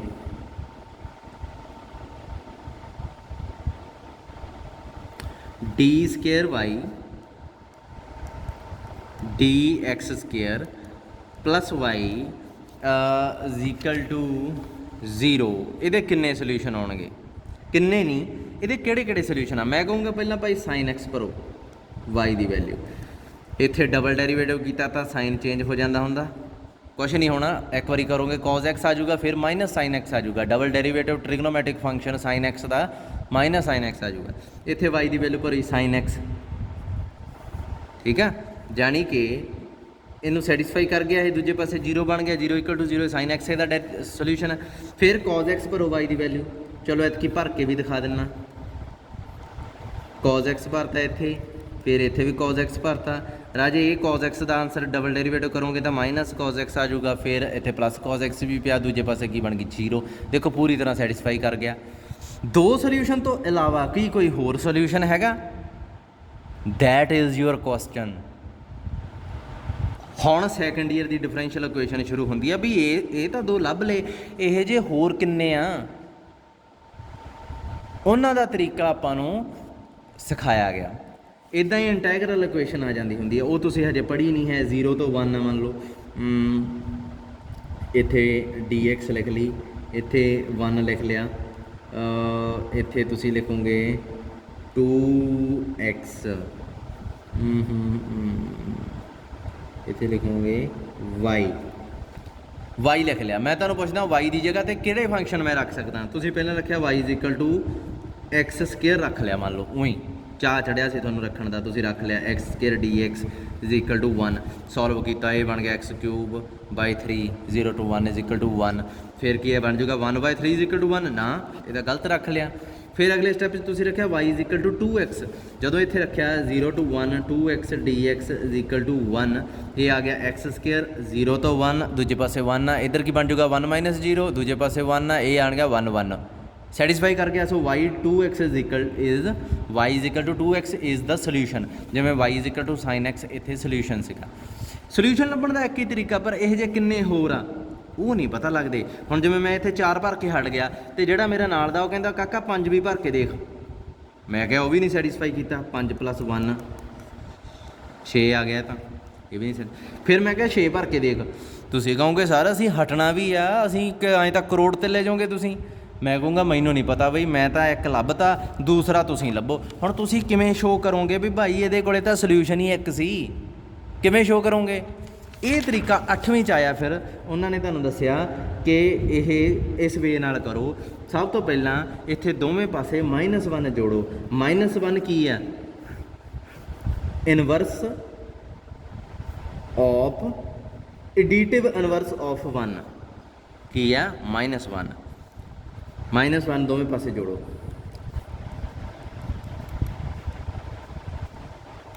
ਜੋੜਤਾ ਤੁਸੀਂ। ਹੁਣ ਆਹ ਬ੍ਰੈਕਟ ਆ, ਕੀ ਮੈਂ ਇਹਨੂੰ ਪਿੱਛੇ ਲਿਜਾ ਸਕਦਾ? ਇਹਨੂੰ ਕਹਿੰਦੇ ਆ ਐਸੋਸੀਏਟਿਵ ਪ੍ਰੋਪਰਟੀ। ਆਇਆ ਲੱਗਿਆ ਪਤਾ ਐਸੋਸੀਏਟਿਵ ਪ੍ਰੋਪਰਟੀ ਕੀ ਕਰਦੀ ਹੈ? ਇਹਨੂੰ ਪਿੱਛੇ ਲੈ ਗਿਆ, x + 1 + 1 ਇਹ ਆ ਗਿਆ। ਇਹਨੂੰ ਜੋੜੂੰਗਾ, ਨਵਾਂ ਐਲੀਮੈਂਟ ਕੀ ਬਣ ਜਾਊਗਾ? ਤੁਸੀਂ ਕਹੋਗੇ 4। ਮੰਨ ਲਓ 5 ਤੇ 1 ਕਿਸੇ ਗਰੁੱਪ ਦੇ ਐਲੀਮੈਂਟ ਆ, ਕਿਸੇ ਵੀ ਇੰਟੀਜ਼ਰ ਦੇ ਲਾ ਲਓ, ਐਡੀਟਿਵ ਗਰੁੱਪ ਅੰਡਰ ਇੰਟੀਜ਼ਰ ਆ, ਇਹਦੇ ਐਲੀਮੈਂਟਸ ਨੇ ਨਾ। ਇਹ ਨਵਾਂ ਐਲੀਮੈਂਟ ਕਿਹੜਾ ਬਣਿਆ? -1 1 ਦਾ ਇਨਵਰਸ -1 ਇਹਦੇ ਵਿੱਚ ਆਉਂਦਾ? ਹਾਂ ਆਉਂਦਾ ਭਾਈ, ਆਉਂਦਾ। ਮੈਂ ਤੁਹਾਨੂੰ ਕਿਹਾ ਇਹਦੇ ਵਿੱਚ ਇਸ ਗਰੁੱਪ 'ਚ ਇਹਦੇ ਸੋਲਿਊਸ਼ਨ ਲੱਭ ਕੇ ਦਿਖਾਓ। ਹੁਣ ਉਹ ਤੁਸੀਂ ਲੱਭਣੇ ਸ਼ੁਰੂ ਕਰਤੇ। ਤੁਸੀਂ ਕਿਹਾ ਕਿਵੇਂ? ਮੈਂ ਕਿਹਾ 1 ਦਾ ਇਨਵਰਸ ਇਹਦੇ 'ਚ ਕੀ ਆਉਂਦਾ? Z 'ਚ -1 ਤੁਸੀਂ ਜੋੜਤਾ ਦੋਵੇਂ ਪਾਸੇ। ਐਸੋਸੀਏਟਿਵ ਪ੍ਰੋਪਰਟੀ ਮੈਂ ਕਿਹਾ Z 'ਚ ਹੁੰਦੀ ਆ, ਤੁਸੀਂ ਉਹ ਵੀ ਲਾਤੀ। ਤੁਸੀਂ ਇੱਥੇ ਆ ਗਏ। ਮੈਂ ਕਿਹਾ ਤੁਸੀਂ ਕਿਹਾ ਇਹਨੂੰ ਜੋੜੇ ਤੇ ਸਰ 4 ਆਉਂਦਾ। ਮੈਂ ਕਿਹਾ 1 ਮਿੰਟ ਰੁਕੋ, ਪਹਿਲਾਂ ਮੈਨੂੰ ਦੱਸੋ ਵੀ ਇਹ 4 ਜਿਹੜਾ ਇਸੇ ਦਾ ਐਲੀਮੈਂਟ ਆ? ਤੁਸੀਂ ਕਹੋਗੇ ਹਾਂਜੀ ਸਰ। ਕਿਉਂ? ਕਿਉਂਕਿ additive group under addition closure property. ਇੱਕ ਐਲੀਮੈਂਟ Z ਦਾ, ਦੂਸਰਾ ਐਲੀਮੈਂਟ Z ਦਾ, ਜੋੜਾਂਗੇ ਤਾਂ ਐਲੀਮੈਂਟ ਕਿਹਦਾ ਬਣੂਗਾ? Z ਦਾ ਹੀ ਬਣੂਗਾ। ਸੋ 4 ਵੀ Z ਨੂੰ ਬਿਲੋਂਗ ਕਰਦਾ। ਸੋ ਇੱਥੇ ਆਪਾਂ ਨੂੰ ਕਲੋਜ਼ਰ ਪ੍ਰੋਪਰਟੀ ਦੀ ਵੀ ਲੋੜ ਪੈ ਗਈ। ਐਸੋਸੀਏਟਿਵ ਦੀ ਤਾਂ ਪਈ ਹੋਈ ਹੈ, ਕਲੋਜ਼ਰ ਵੀ ਆ ਗਈ ਵਿੱਚ। ਉਸ ਤੋਂ ਬਾਅਦ 1 ਤੇ ਇਹਨੂੰ ਐਲੀਮੈਂਟ ਤੇ ਉਹਦਾ ਇਨਵਰਸ ਜਦੋਂ ਜੋੜਦੇ ਆ ਕੀ ਆਉਂਦਾ ਹੁੰਦਾ? ਆਈਡੈਂਟਿਟੀ ਦੀ ਵੀ ਲੋੜ ਪੈ ਗਈ। ਇਹ ਆ ਗਈ ਆਈਡੈਂਟਿਟੀ। ਦੂਜੇ ਪਾਸੇ ਆ ਗਿਆ 4। ਹੁਣ ਐਲੀਮੈਂਟ 'ਚ ਫਿਰ ਆਈਡੈਂਟਿਟੀ ਜੋੜੀਏ ਤਾਂ ਕੋਈ ਇਫੈਕਟ ਨਹੀਂ ਪੈਂਦਾ। ਫਿਰ ਆਈਡੈਂਟਿਟੀ ਦੀ ਪ੍ਰੋਪਰਟੀ x = 4। ਇਹ ਐਲੀਮੈਂਟ ਕੀ ਆ? ਸੋ ਆਪਾਂ ਕੀ ਕੀਤਾ? ਗਰੁੱਪ ਦੀਆਂ ਚਾਰੇ ਪ੍ਰੋਪਰਟੀਆਂ ਨੂੰ ਵਰਤ ਕੇ ਸ਼ੋਅ ਕਰਤਾ ਕਿ x ਜਦੋਂ ਵੀ ਆਊਗਾ 4 ਹੀ ਆਊਗਾ, ਇਸ ਤੋਂ ਇਲਾਵਾ ਇਹ ਕੁਛ ਆ ਹੀ ਨਹੀਂ ਸਕਦਾ। ਇੱਥੇ ਮੈਂ ਕੀ ਸ਼ੋਅ ਕੀਤਾ ਸੀਗਾ ਉੱਪਰ ਕਿ x 4 ਹੋ ਸਕਦਾ, ਪਰ ਸਿਰਫ ਇੱਕ 4 ਹੀ ਹੋਊਗਾ। ਇਹ ਕਿਹਨੇ ਦੱਸਿਆ? ਇਹ ਆਪਾਂ ਨੂੰ ਗਰੁੱਪ ਦੀਆਂ ਪ੍ਰੋਪਰਟੀਆਂ ਨੇ ਦੱਸਿਆ, ਆਪਣੀ ਮਦਦ ਕੀਤੀ। ਇਹੀ ਅਸਲ ਕਾਰਨ ਆ ਗਰੁੱਪ ਥਿਊਰੀ ਦੇ ਹੋਂਦ ਵਿੱਚ ਆਉਣ ਦਾ। ਇਹੀ ਕਾਰਨ ਆ ਕਲੋਜ਼ਰ ਐਸੋਸੀਏਟਿਵ ਆਈਡੈਂਟਿਟੀ ਇਨਵਰਸ ਵਾਲੀ ਪ੍ਰੋਪਰਟੀ ਵਿੱਚ ਲਿਆਉਣ ਦਾ। ਸਮਝ ਲੱਗੀ? ਜੇ ਇਹ ਬ੍ਰੈਕਟ ਪਿੱਛੇ ਨਾ ਹੁੰਦੀ ਤਾਂ ਕੈਲਕੂਲੇਸ਼ਨ ਰੁਕ ਜਾਣੀ ਸੀ। ਇੱਕ ਬੱਚਾ ਸੀਗਾ 15 ਸਾਲ ਦਾ, ਉਹਨੇ 300 ਸਾਲ ਪੁਰਾਣੀ ਪ੍ਰੋਬਲਮ ਹੱਲ ਕੀਤੀ ਸੀਗੀ। ਇੱਕ ਇਕੁਏਸ਼ਨਾਂ ਸੀ, ਕੁਛ ਉਹਨਾਂ ਦੇ ਸੋਲਿਊਸ਼ਨ ਨਹੀਂ ਸੀ ਲੱਭ ਰਹੇ। ਉਸ ਬੱਚੇ ਨੇ ਗਰੁੱਪ ਦੀਆਂ ਇਹ ਪ੍ਰੋਪਰਟੀਆਂ ਡਿਫਾਈਨ ਕਰਕੇ ਸੋਲਿਊਸ਼ਨ ਲੱਭਤੇ। ਉਹਦਾ ਨਾਮ ਸੀਗਾ ਗੈਲਵਾ। ਗੈਲਵਾ ਨੇ ਜਿਹੜੀ ਥਿਊਰੀ ਦਿੱਤੀ ਹੈ, ਗੈਲਵਾ ਐਕਸਟੈਂਸ਼ਨ ਹੋਇਆ, ਗੈਲਵਾ ਫੀਲਡ ਹੋਇਆ, ਉਹ MSc ਦੇ ਬੱਚਿਆਂ ਨੂੰ ਵੀ ਸਮਝ ਨਹੀਂ ਲੱਗਦੀ, ਇੰਨੇ ਔਖੇ ਮਟੀਰੀਅਲ ਆ ਉਹ। ਈਵਨ ਜਦੋਂ ਮੈਂ ਪੜ੍ਹਦਾ ਸੀਗਾ, ਮੈਂ ਮਤਲਬ ਬਹੁਤ ਮੁਸ਼ਕਿਲ ਨਾਲ ਮੈਨੂੰ ਉਹ ਸਮਝ ਲੱਗੇ ਸੀ। ਮੈਂ ਲਾਸਟ 'ਤੇ ਪਹਿਲਾਂ ਮੈਂ ਚੈਪਟਰ ਹੀ ਛੱਡਤਾ ਸੀਗਾ ਗੈਲਵਾ ਐਕਸਟੈਂਸ਼ਨ। ਦੈਨ ਫਿਰ ਕਿਉਂਕਿ ਮੈਨੂੰ ਲੱਗਿਆ ਵੀ ਇਹਦੇ ਬਿਨਾਂ, ਹੈਲਪ ਦੇ ਬਿਨਾਂ ਆਪਾਂ ਵਧੀਆ ਸਕੋਰ ਹੀ ਨਹੀਂ ਕਰ ਸਕਦੇ, ਦੈਨ ਮੈਨੂੰ ਉਹ ਪੜ੍ਹਨਾ ਪਿਆ। ਰਾਜੇ ਪੁੱਛੋ ਨਾ, ਇੰਨਾ ਔਖਾ ਸੀਗਾ। ਅਤੇ ਮੈਨੂੰ ਹੈਰਾਨੀ ਹੋਈ ਸੀ ਜਦੋਂ ਮੈਨੂੰ ਕਿਸੇ ਨੇ ਦੱਸਿਆ ਵੀ ਇਹ 15 ਸਾਲ ਦੇ ਬੱਚੇ ਨੇ ਥਿਊਰੀ ਬਣਾਈ ਹੋਈ ਆ। 15 ਸਾਲ ਦਾ ਬੱਚਾ 9ਵੀਂ 10ਵੀਂ 'ਚ ਹੁੰਦਾ, ਠੀਕ ਹੈ। ਯੂਨੀਵਰਸਿਟੀ ਵੱਲੋਂ ਸਟਰੱਕ ਆਫ ਸੀਗਾ, ਉਹਨੂੰ ਬਾਹਰ ਕੱਢਤਾ ਸੀਗਾ। 20 ਸਾਲ ਦੀ ਉਮਰ 'ਚ ਉਹਦੀ ਮੌਤ ਹੋ ਗਈ ਸੀ। ਅਤੇ ਤੁਸੀਂ ਸੋਚੋ ਜੇ ਉਹ 70 ਸਾਲ ਦਾ ਹੁੰਦਾ ਤਾਂ ਅੱਜ ਇਸ ਟਾਈਮ ਉਹਨੇ ਇਹੋ ਜਿਹੀਆਂ ਪ੍ਰੋਬਲਮਸ ਅਤੇ ਇਹੋ ਜਿਹੇ ਵੀ ਮੇਰੇ ਅਕੋਰਡਿੰਗ ਟਾਈਮ ਟਰੈਵਲਿੰਗ ਹੀ ਪੋਸੀਬਲ ਕਰ ਦੇਣੀ ਸੀ ਉਹਨੇ। ਜਿਹੜਾ ਬੱਚਾ 15 ਸਾਲ ਦੀ ਉਮਰ 'ਚ ਗੈਲਵਾ ਐਕਸਟੈਂਸ਼ਨ ਬਣਾ ਸਕਦਾ, 70 ਸਾਲ ਦੀ ਉਮਰ 'ਚ ਤਾਂ ਮੇਰੇ ਅਕੋਰਡਿੰਗ ਉਹਨੇ ਟਾਈਮ ਟਰੈਵਲਿੰਗ ਦੀਆਂ ਇਕੁਏਸ਼ਨਸ ਵਗੈਰਾ ਸਭ ਕੁਝ ਬਣਾ ਕੇ ਐਵਰੀਥਿੰਗ ਸੋਲਵ ਕਰਕੇ ਸਾਹਮਣੇ ਛੱਡ ਦੇਣਾ ਸੀ। ਪਰ ਉਹਦੀ ਡੈਥ ਹੋ ਗਈ। ਉਹ ਪਰਮਾਤਮਾ ਦੀ ਮਰਜ਼ੀ। ਆ ਜੋ 6ਵਾਂ ਕੁਐਸਚਨ ਆ, 6ਵੀਂ ਪ੍ਰੋਪਰਟੀ ਆ, ਉਹ ਕਹਿੰਦਾ A ਅਤੇ B ਐਲੀਮੈਂਟਸ ਆ ਨਾ ਜਿਹੜੇ, ਕਹਿੰਦਾ ਇਹ ਗਰੁੱਪ ਦੇ ਐਲੀਮੈਂਟ ਲਓ, ਦੈਨ ਇਹ ਕਹਿੰਦਾ the equations A star X, X ਨਾਲ ਤੁਸੀਂ ਜਾਣੋ ਕੀ ਹੁੰਦੀ ਹੈ, X ਵੇਰੀਏਬਲ ਹੁੰਦਾ ਜਾਂ ਅਨਨੋਨ ਹੁੰਦੀ ਹੈ, and Y star A B, ਇਹ ਦੋ ਇਕੁਏਸ਼ਨਾਂ ਕਹਿੰਦਾ ਇੱਕ X 'ਚ ਲਿਖ ਲਈ, ਇੱਕ Y 'ਚ ਲਿਖ ਲਈ, ਹੈਵ ਯੂਨੀਕ ਸੋਲਿਊਸ਼ਨ। ਕਹਿੰਦਾ ਇਹਨਾਂ ਕੋਲ ਯੂਨੀਕ ਸੋਲਿਊਸ਼ਨ ਹੁੰਦਾ। ਹੁਣ ਰਾਜੇ ਇੱਕ ਚੀਜ਼ ਹੈ, ਯੂਨੀਕਨੈਸ ਸ਼ੋ ਕਰਨੀ ਆ, ਉਹ ਕਿਵੇਂ ਸ਼ੋ ਕਰਨੀ ਆ ਮੈਂ ਤੁਹਾਨੂੰ ਪਿਛਲੇ ਕੁਐਸਚਨ 'ਚ ਦਿਖਾ ਚੁੱਕਿਆ। 8ਵੀਂ ਦਾ ਤਰੀਕਾ ਸੀਗਾ ਜਿਹੜਾ ਸੋਲਿਊਸ਼ਨ ਲੱਭਣਾ, ਉਹ ਨਹੀਂ 8ਵੀਂ ਵਾਂਗੂ ਲੱਭਣਾ। ਕਈ ਕਿਤਾਬਾਂ 'ਚ ਸੋਲਿਊਸ਼ਨ ਆ ਜਿਹੜੇ ਉਹ ਐਂ ਲੱਭ ਦਿੰਦੇ ਆ, ਇਨਵਰਸ ਵਾਲੀ ਪ੍ਰੋਪਰਟੀ ਇਹ ਉਹ ਲਾ ਕੇ, ਅਤੇ ਬਾਅਦ 'ਚ ਯੂਨੀਕਨੈਸ ਸ਼ੋ ਕਰੀ ਜਾਣਗੇ ਵੀ ਮਾਮਿਓ ਪਹਿਲਾਂ ਯੂਨੀਕਨੈਸ ਤੁਸੀਂ ਸ਼ੋ ਕਰਤੀ, ਫਿਰ ਉਹੀ ਚੀਜ਼ ਨੂੰ ਦੁਬਾਰਾ ਸ਼ੋ ਕਰੀ ਜਾਂਦੇ ਹੋ। ਮੈਨੂੰ ਤਾਂ ਇਹੀ ਚੀਜ਼ ਨਹੀਂ ਸਮਝ ਲੱਗਦੀ ਵੀ ਇਹਨਾਂ ਵੀ ਥੋੜ੍ਹਾ ਜਿਹਾ ਤਾਂ ਧਿਆਨ ਦੇ ਲਓ ਨਾ ਕਿਤਾਬ ਬਣਾਉਣ ਨੂੰ। ਪਹਿਲਾਂ ਮੈਂ ਇਹਦਾ ਸੋਲਿਊਸ਼ਨ ਲੱਭ ਕੇ ਕਰਨ ਲੱਗਾ। Since A belongs to G, there exist A inverse belongs to G, ਇਹਦੇ 'ਚ ਕੋਈ ਸ਼ੱਕ ਹੀ ਨਹੀਂ ਹੈ। ਪਿਛਲੀ ਵਾਰ ਇੱਥੇ 1 ਸੀ ਅਤੇ ਇੱਥੇ ਕੀ ਲਿਆ ਸੀਗਾ ਆਪਾਂ -1, ਜਿਹੜੀ ਮੈਂ ਐਗਜ਼ਾਮਪਲ ਤੁਹਾਨੂੰ ਦਿੱਤੀ ਆ ਹੁਣੇ, ਉੱਥੇ -1 ਦੀ ਲੋੜ ਸੀ। ਇਹ ਤੁਹਾਨੂੰ ਪਤਾ ਹੀ ਹੈ ਕਿਉਂ ਲੋੜ ਸੀ। ਇਹ ਕੀ ਕਰਦੀ ਸੀ -1 A ਨਾਲ ਜਦੋਂ ਵੀ ਲੱਗੂਗੀ ਆਈਡੈਂਟੀਟੀ ਬਣਾ ਦੂਗੀ। ਆਈਡੈਂਟੀਟੀ ਦੀ ਕਿੱਥੇ ਲੋੜ ਪਈ ਸੀਗੀ?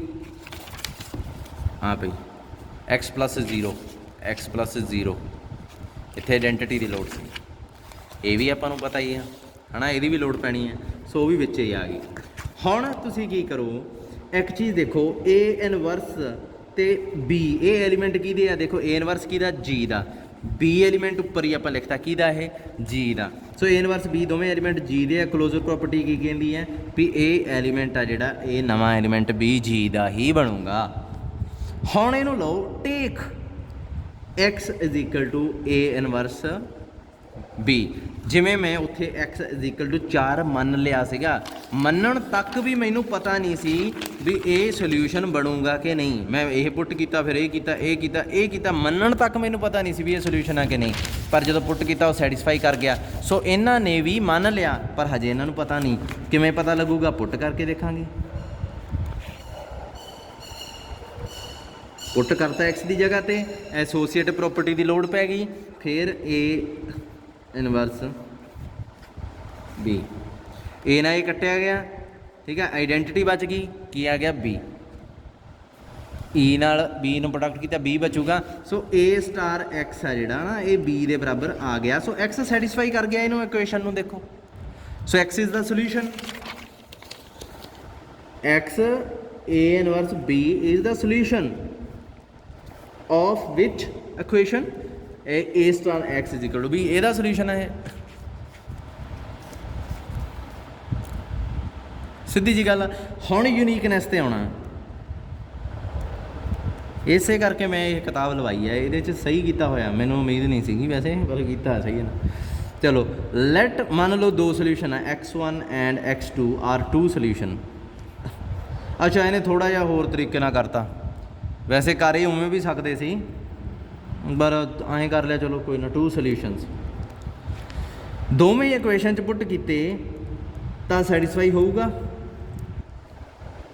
ਓਬਵੀਅਸਲੀ। ਠੀਕ ਹੈ, ਹੁਣ ਕਹਿੰਦਾ ਐਂ करो फिर इन्हों ये पता की शो करन लगा हुण यूनीकनेस वास्ते। ये कहता इत्थों की पता की लगूगा, वो एंड ते मैं तुहानूं दसदा भी इहने दो सोल्यूशन मान ले तो शो की हुंदा एंड ते A star x1 A star x2 बराबर हो गए। ग्रुप च कैंसलेशन ला होल्ड हुंदा, ए नाल ए नूं कट दो, की बचा x1 is equal to x2। इहदा मतलब की आ कि cancellation law hold by left cancellation law hold, left cancellation law वरत लिया। इतों की पता लग्या दो सोल्यूशन मन्ने सी ते अंत नूं एक ही रह गया। ਇਹਦਾ मतलब की आ ये जिहड़ी इक्वेशन आपां उपर लिखी हुई है ना, ਇਹਦੇ कोले दो सोल्यूशन ही नहीं हो सकते, ਇਹਦੇ कोले सोल्यूशन ही एक आ। फिर एक तो आप लभ लिया, किस्सा खत्म। समझ लगी? वीडियो बैक करके देख लो जे ना समझ लगी। Therefore x is A inverse is the only solution of A star x is equal to B। दूसरा part y star A B है जिहड़ा वो तुसी आप देखना, सोल्यूशन किहड़ा लेना उन्हें हिंट दिता होया, ये तुसी आप देखना। ठीक है, अच्छा हुण एक पंगा होर आ, ये तुसी पहलां नहीं सुनिया होना, लैफ्ट ते राइट आइडेंटिटी किहड़ी हुंदी है। ये वैसे गल्लां बातां ही, लैफ्ट राइट आइडेंटिटी कुछ नहीं हुंदी, वो तुहानूं मैं हुणे ही साबित कर देना। पर तुहाडी किताब वाले ने लिखिया होया लैफ्ट आइडेंटिटी कदों कहा जाता, E1 नूं लैफ्ट साइड ते जदों ए किसी एलीमेंट ते रखते हैं तो कोई इफैक्ट नहीं पाउंदी, इहनूं लैफ्ट आइडेंटिटी कहा जाता।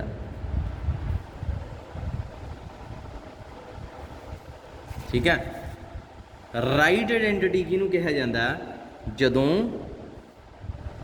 किसी आइडेंटिटी नूं राइट साइड ते रखा जाता तो कोई इफैक्ट नहीं पाउंदी, इहनूं राइट आइडेंटिटी कहा जाता। पर ये गल्लां बातां ही इहदे नाल दी कोई आइडेंटिटी ऐ नहीं हुंदी। लैफ्ट राइट मान लो दो आ, E1 नूं लैफ्ट मान ली, E10 आई करो EL नूं लैफ्ट मान लो, ER नूं राइट आइडेंटिटी मान लो। प्रूव की करना, दोवें इक्वल आ। फिर उवें इत्थे एक चीज़ याद रखो, लैफ्ट आइडेंटिटी हमेशा लैफ्ट साइड ते रखोगे, लैफ्ट साइड ते आइडेंटिटी रख ली, इत्थे एलीमेंट रख लिया, आंसर क्या आऊगा एलीमेंट। फिर इत्थे एलीमेंट इत्थे रखना पैना, राइट आइडेंटिटी इत्थे रखनी पैनी है, आंसर क्या आऊगा एलीमेंट। यही है ना, राइट आइडेंटिटी तो राइट साइड ते ही रहूगी। लैफ्ट आइडेंटिटी की जगह तो मैं EL रख लिया, एलीमेंट ER मान लेने आ। EL ते ER एलीमेंट्स तो यही जी दे ही दिते हुए हैं ना, आपां नूं कहा गया दो आइडेंटिटियां भाई है तो ग्रुप च ही होणगियां ना दोवें, अदरवाइज तो इन्हां नूं आइडेंटिटी नहीं कहना चाहिए। तो आंसर क्या आऊगा एलीमेंट। इत्थे हुण एलीमेंट रखो, इत्थे राइट आइडेंटिटी रख लो, राइट आइडेंटिटी पहलां रख ली, हुण ER इत्थे रख लिया पहलां, इत्थे एलीमेंट की जगह तो मैं लैफ्ट आइडेंटिटी रख ली, आंसर क्या आऊगा एलीमेंट, क्योंकि आइडेंटिटी का तो असर ही नहीं हुंदा। हुण देखो ये दोवें आ गए बराबर, इहदा मतलब ये दोवें भी लैफ्ट ते राइट वाली बराबर आ गई। सो ये गल्लां बातां ही लैफ्ट ते राइट आइडेंटिटी सेम ही हुंदी है कोई। अच्छा मैनूं एक गल दसो, इहदे च कोई इनवर्स वाली प्रॉपर्टी लाई, कोई एसोसीएट प्रॉपर्टी लाई, आइडेंटिटी वाली प्रॉपर्टी लाई है, इनवर्स वाली क्लोजर कुछ भी नहीं लाया, कल्ली आइडेंटिटी वाली प्रॉपर्टी है। ਇਹਦਾ मतलब ਜਦੋਂ ਜਦੋਂ ਆਪਾਂ ਨੂੰ ਲੈਫਟ ਤੇ ਰਾਈਟ ਆइडेंटिटी ਦਿੱਤੀ ਜਾਊਗੀ ਆਪਾਂ ਸ਼ੋ ਕਰ ਸਕਦੇ ਹਾਂ ਵੀ ਦੋਵੇਂ ਇਕੁਅਲ ਹੈ, ਦੋਵੇਂ ਸੇਮ ਨੇ। ਇਹਦਾ ਮਤਲਬ ਤਾਂ ਇੱਥੋਂ ਇਹ ਵੀ ਪਤਾ ਲੱਗਦਾ ਵੀ ਆਪਾਂ ਨੂੰ ਇੱਕ ਹੀ ਸਾਈਡ ਤੋਂ ਦੂਜੇ ਪਾਸੋਂ ਚੈੱਕ ਹੀ ਨਹੀਂ ਕਰਨੀ ਚਾਹੀਦੀ। मतलब एक पासे जे आइडेंटिटी चैक कर दिए ये हुण लैफ्ट आइडेंटिटी है, राइट इन्हें होना ही होना, ठीक है, राइट इन्हें होना ही होना।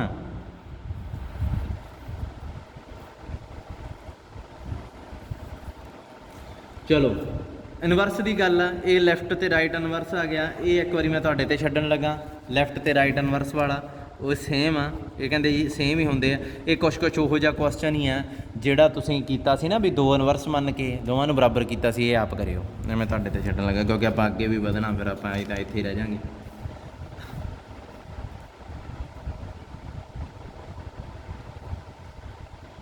एक थ्योरम 1.2.2 आ, 1.2.4 इंपॉर्टेंट थ्योरम आ, करनी पैनी है, बोरिंग जी है थोड़ी जी पर करनी में पैनी है, हल नहीं कोई ਇਹਦਾ।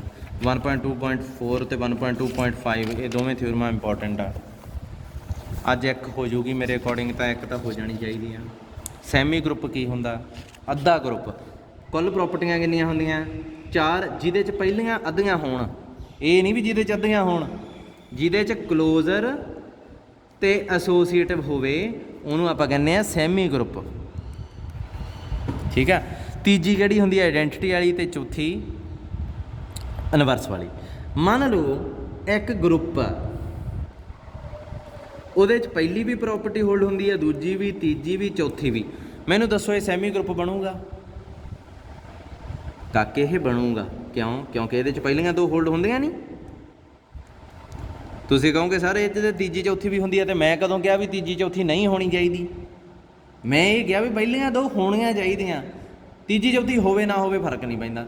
ਸੋ ਇਹਦਾ ਮਤਲਬ ਕੀ ਆ? ਹਰੇਕ ਗਰੁੱਪ ਆ ਨਾ ਜਿਹੜਾ, ਉਹ ਸੈਮੀ ਗਰੁੱਪ ਹੁੰਦਾ ਹੀ ਆ।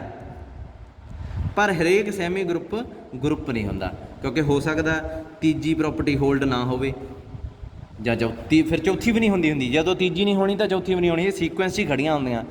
ਪਹਿਲੀ ਹੋਊਗੀ ਤਾਂ ਦੂਜੀ ਹੋਊਗੀ, ਦੂਜੀ ਹੋਊਗੀ ਤਾਂ ਤੀਜੀ ਹੋਊਗੀ, ਤੀਜੀ ਹੋਊਗੀ ਤਾਂ ਚੌਥੀ ਹੋਊਗੀ। ਤਾਂ ਹੀ ਇਹ ਇੱਕ ਸੀਕੁਐਂਸ 'ਚ ਲਿਖੀਆਂ ਹੋਈਆਂ। ਜਦੋਂ ਇੱਕ ਵਾਰੀ ਢਹਿ ਗਈ ਦੈਟ ਮੀਨਸ ਸਭ ਖਤਮ। ਸੋ ਜਿਹੜਾ ਗਰੁੱਪ ਸੈਮੀ ਗਰੁੱਪ ਆ, ਮੰਨ ਲਓ ਤੀਜੀ ਪ੍ਰੋਪਰਟੀ ਉਹ ਹੋਲਡ ਨਹੀਂ ਹੋ ਰਹੀ ਉਹਦੇ 'ਚ, ਫਿਰ ਉਹ ਗਰੁੱਪ ਥੋੜ੍ਹੀ ਬਣੂਗਾ। ਇਹ ਚੀਜ਼ ਨੂੰ ਯਾਦ ਰੱਖਿਓ। ਸੈਮੀ ਗਰੁੱਪ ਸਭ ਤੋਂ ਕਹਿ ਲਓ ਕਿ ਤੰਗ ਕਰਨ ਵਾਲੀ ਚੀਜ਼ ਆ ਸੈਮੀ ਗਰੁੱਪ। ਇਹ ਤੁਹਾਨੂੰ ਪਤਾ ਲੱਗੂਗਾ, ਹਜੇ ਹਿਸਾਬ ਨਹੀਂ ਆਇਆ। ਇਹ ਸੈਮੀ ਗਰੁੱਪ ਤਾਂ ਆਪਣੇ ਆਪ 'ਚ ਇੱਕ ਚੈਪਟਰ ਆ। ਬਾਈਨਰੀ ਆਪਰੇਸ਼ਨ ਮਤਲਬ ਕੱਲੀ ਕਲੋਜ਼ਰ ਪ੍ਰੋਪਰਟੀ ਰਾਜੇ, ਕੱਲਾ ਬਾਈਨਰੀ ਆਪਰੇਸ਼ਨ ਆ ਨਾ ਜਿਹੜਾ, ਇੱਕ ਬੁੱਕ ਆ ਫਰੈਲੇ ਦੀ ਬੁੱਕ ਆ, ਮੈਂ ਉਹ ਪੜ੍ਹੀ ਸੀਗੀ ਜਦੋਂ ਮੈਂ ਸਟਾਰਟ ਕੀਤਾ ਇਹ profession.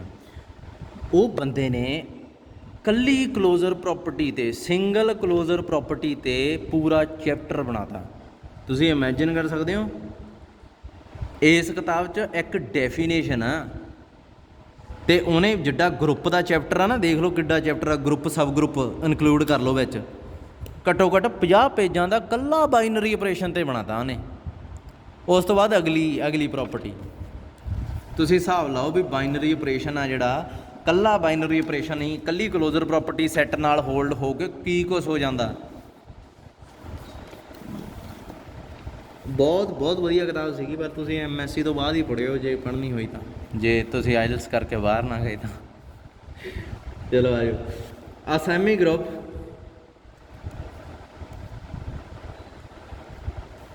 in which both semi group, ਸਮਝਦੇ ਨਾ? a semi group in which both the equations ax is equal to b, ya is equal to b have a unique solution। ਇੱਕ ਚੀਜ਼ ਯਾਦ ਰੱਖਿਓ, ਜਦੋਂ ਸਟੇਟਮੈਂਟ ਲਿਖਦੇ ਆ ਜਾਂ ਪੜ੍ਹਦੇ ਆ ਨਾ, ਉਦੋਂ ਕੱਲੀ ਚੀਜ਼ ਧਿਆਨ ਰੱਖਣੀ ਆ। ਇਜ਼ ਅ ਗਰੁੱਪ ਕੀ ਆ? ਪਹਿਲਾਂ ਤਾਂ ਸੈਮੀ ਗਰੁੱਪ ਗਿਆ ਹੋਇਆ, ਦੋਵਾਂ ਇਕੁਏਸ਼ਨਾਂ ਦਾ ਕੀ ਹੋਵੇ? ਯੂਨੀਕ ਸੋਲਿਊਸ਼ਨ ਤਾਂ ਹੋਵੇ, ਯੂਨੀਕ ਵੀ ਹੋਵੇ, ਅਤੇ ਗਰੁੱਪ ਸੈਮੀ ਹੋਵੇ। ਇਹਨਾਂ ਦਾ ਸੋਲਿਊਸ਼ਨ ਲੱਭਣਾ। ਜੇ ਸੈਮੀ ਗਰੁੱਪ 'ਚ ਇਹਨਾਂ ਦੋਹਾਂ ਇਕੁਏਸ਼ਨਾਂ ਦਾ ਯੂਨੀਕ ਸੋਲਿਊਸ਼ਨ ਮਿਲ ਜੇ ਤਾਂ ਉਹ ਸੈਮੀ ਗਰੁੱਪ ਬਣ ਜਾਂਦਾ। ਹੁਣ ਇੱਕ ਚੀਜ਼ ਇੱਥੇ ਸਟੇਟਮੈਂਟ ਨੂੰ ਸਮਝੋ ਕਿ ਸੈਮੀ ਗਰੁੱਪ 'ਚ ਪਹਿਲੀ ਪ੍ਰੋਪਰਟੀ ਤਾਂ ਹੋਲਡ ਹੁੰਦੀ ਹੈ ਕਲੋਜ਼ਰ, ਦੂਸਰੀ ਪ੍ਰੋਪਰਟੀ ਵੀ ਹੋਲਡ ਹੋਗੀ ਐਸੋਸੀਏਟਿਵ, ਤੀਜੀ ਪ੍ਰੋਪਰਟੀ ਹੁੰਦੀ ਹੈ ਆਈਡੈਂਟਿਟੀ, ਚੌਥੀ ਹੁੰਦੀ ਹੈ ਇਨਵਰਸ। ਦੇਖੋ ਸੈਮੀ ਗਰੁੱਪ ਤਾਂ ਇਹਨੇ ਦੇਤਾ, ਇਹਦਾ ਮਤਲਬ ਇਹ ਦੋਵੇਂ ਪ੍ਰੋਪਰਟੀਆਂ ਤਾਂ ਆਪਾਂ ਨੂੰ ਪ੍ਰੂਵ ਕਰਨ ਦੀ ਲੋੜ ਹੀ ਨਹੀਂ, ਕਿਉਂਕਿ ਸੈਮੀ ਗਰੁੱਪ 'ਚ ਇਹ ਦੋਵੇਂ ਹੋਣਗੀਆਂ ਤਾਂ ਇਹਨੇ ਲਿਖਿਆ ਬਈ ਸੈਮੀ ਗਰੁੱਪ ਹੈਗਾ। ਇਹਦਾ ਮਤਲਬ ਕਿਹੜੀਆਂ ਰਹਿ ਗਈਆਂ? ਆਈਡੈਂਟਿਟੀ ਤੇ ਇਨਵਰਸ ਵਾਲੀ ਪ੍ਰੂਵ ਕਰਨੀ ਆ ਆਪਾਂ, ਪਰ ਕਿਹਦੀ ਹੈਲਪ ਨਾਲ? ਇਸ ਪ੍ਰੋਪਰਟੀ ਜਿਹੜੀ ਮੈਂ ਇਹਨੇ ਲਿਖੀ ਆ ਨਾ, ਆਹ ਪ੍ਰੋਪਰਟੀ ਪੜ੍ਹੋ, ਇਹਨੂੰ ਕੀ ਆ? ax is equal to b, y is equal to b have unique solution। ਇਹਦਾ ਨਾਮ ਲਿਖ ਲਓ ਪ੍ਰੋਪਰਟੀ P1। ਇਹ P1 ਪ੍ਰੋਪਰਟੀ ਇਹਨਾਂ ਦੋਹਾਂ ਪ੍ਰੋਪਰਟੀਆਂ ਦੇ ਇਕੁਅਲ ਆ। ਸਮਝੋ ਇਸ ਚੀਜ਼ ਨੂੰ। ਸੈਮੀ ਗਰੁੱਪ ਨੇ ਆਹ 2 ਪ੍ਰੋਪਰਟੀਆਂ ਦੇ ਦਿੱਤੀਆਂ, ਆਹ ਜਿਹੜੀ P1 ਇੱਕ ਲਾਈਨ ਲਿਖੀ ਬੈਠਾ ਨਾ, ਇਹ ਜੇ ਇਹ ਹੋ ਜੇ ਤਾਂ ਇਹ ਕੱਲੀ P1 ਆਈਡੈਂਟਿਟੀ ਵੀ ਲਭਾ ਦਿੰਦੀ ਹੈ ਅਤੇ ਇਨਵਰਸ ਵੀ ਲਭਾ ਦਿੰਦੀ ਹੈ। ਸੋ ਆਪਾਂ ਇਸ P1 ਪ੍ਰੋਪਰਟੀ ਦੀ ਹੈਲਪ ਨਾਲ ਆਈਡੈਂਟਿਟੀ ਅਤੇ ਇਨਵਰਸ ਲੱਭ ਕੇ ਸ਼ੋਅ ਕਰ ਦਾਂਗੇ ਵੀ ਇਹ ਸੈਮੀ ਗਰੁੱਪ ਅਸਲ 'ਚ ਗਰੁੱਪ ਬਣ ਜਾਂਦਾ। ਸੈਮੀ ਗਰੁੱਪ 'ਚ ਇਹ ਦੋਵਾਂ ਇਕੁਏਸ਼ਨਾਂ ਦਾ ਯੂਨੀਕ ਸੋਲੂਸ਼ਨ ਹੋਵੇ ਤਾਂ ਉਹ ਗਰੁੱਪ ਹੀ ਬਣ ਜਾਂਦਾ ਹੁੰਦਾ। ਸੈਮੀ ਗਰੁੱਪ ਨੇ ਆ ਦੋ ਤਾਂ ਦੇ ਦੇਣੀਆਂ, ਆ P1 ਜਿਹੜੀ ਪ੍ਰੋਪਰਟੀ ਲਿਖੀ ਹੈ ਨਾ, ਇਹਦੀ ਹੈਲਪ ਨਾਲ ਆਈਡੈਂਟਿਟੀ ਤੇ ਇਨਵਰਸ ਲੱਭ ਕੇ ਦਿਖਾਓ, ਕੁਐਸਚਨ ਹੋ ਗਿਆ। ਅੱਛਾ, ਹੁਣ ਇਸ ਚੀਜ਼ ਨੂੰ ਥੋੜ੍ਹਾ ਜਿਹਾ ਲਿਖਿਆ ਬਹੁਤ ਆਏ ਨੇ, ਸੋ ਮੈਂ ਇੱਕ ਚੀਜ਼ ਤੁਹਾਨੂੰ ਮੈਂ ਦੱਸਣ ਲੱਗਾ। ਆਪਾਂ ਜਿਹੜਾ ਸਟਾਰ ਆ,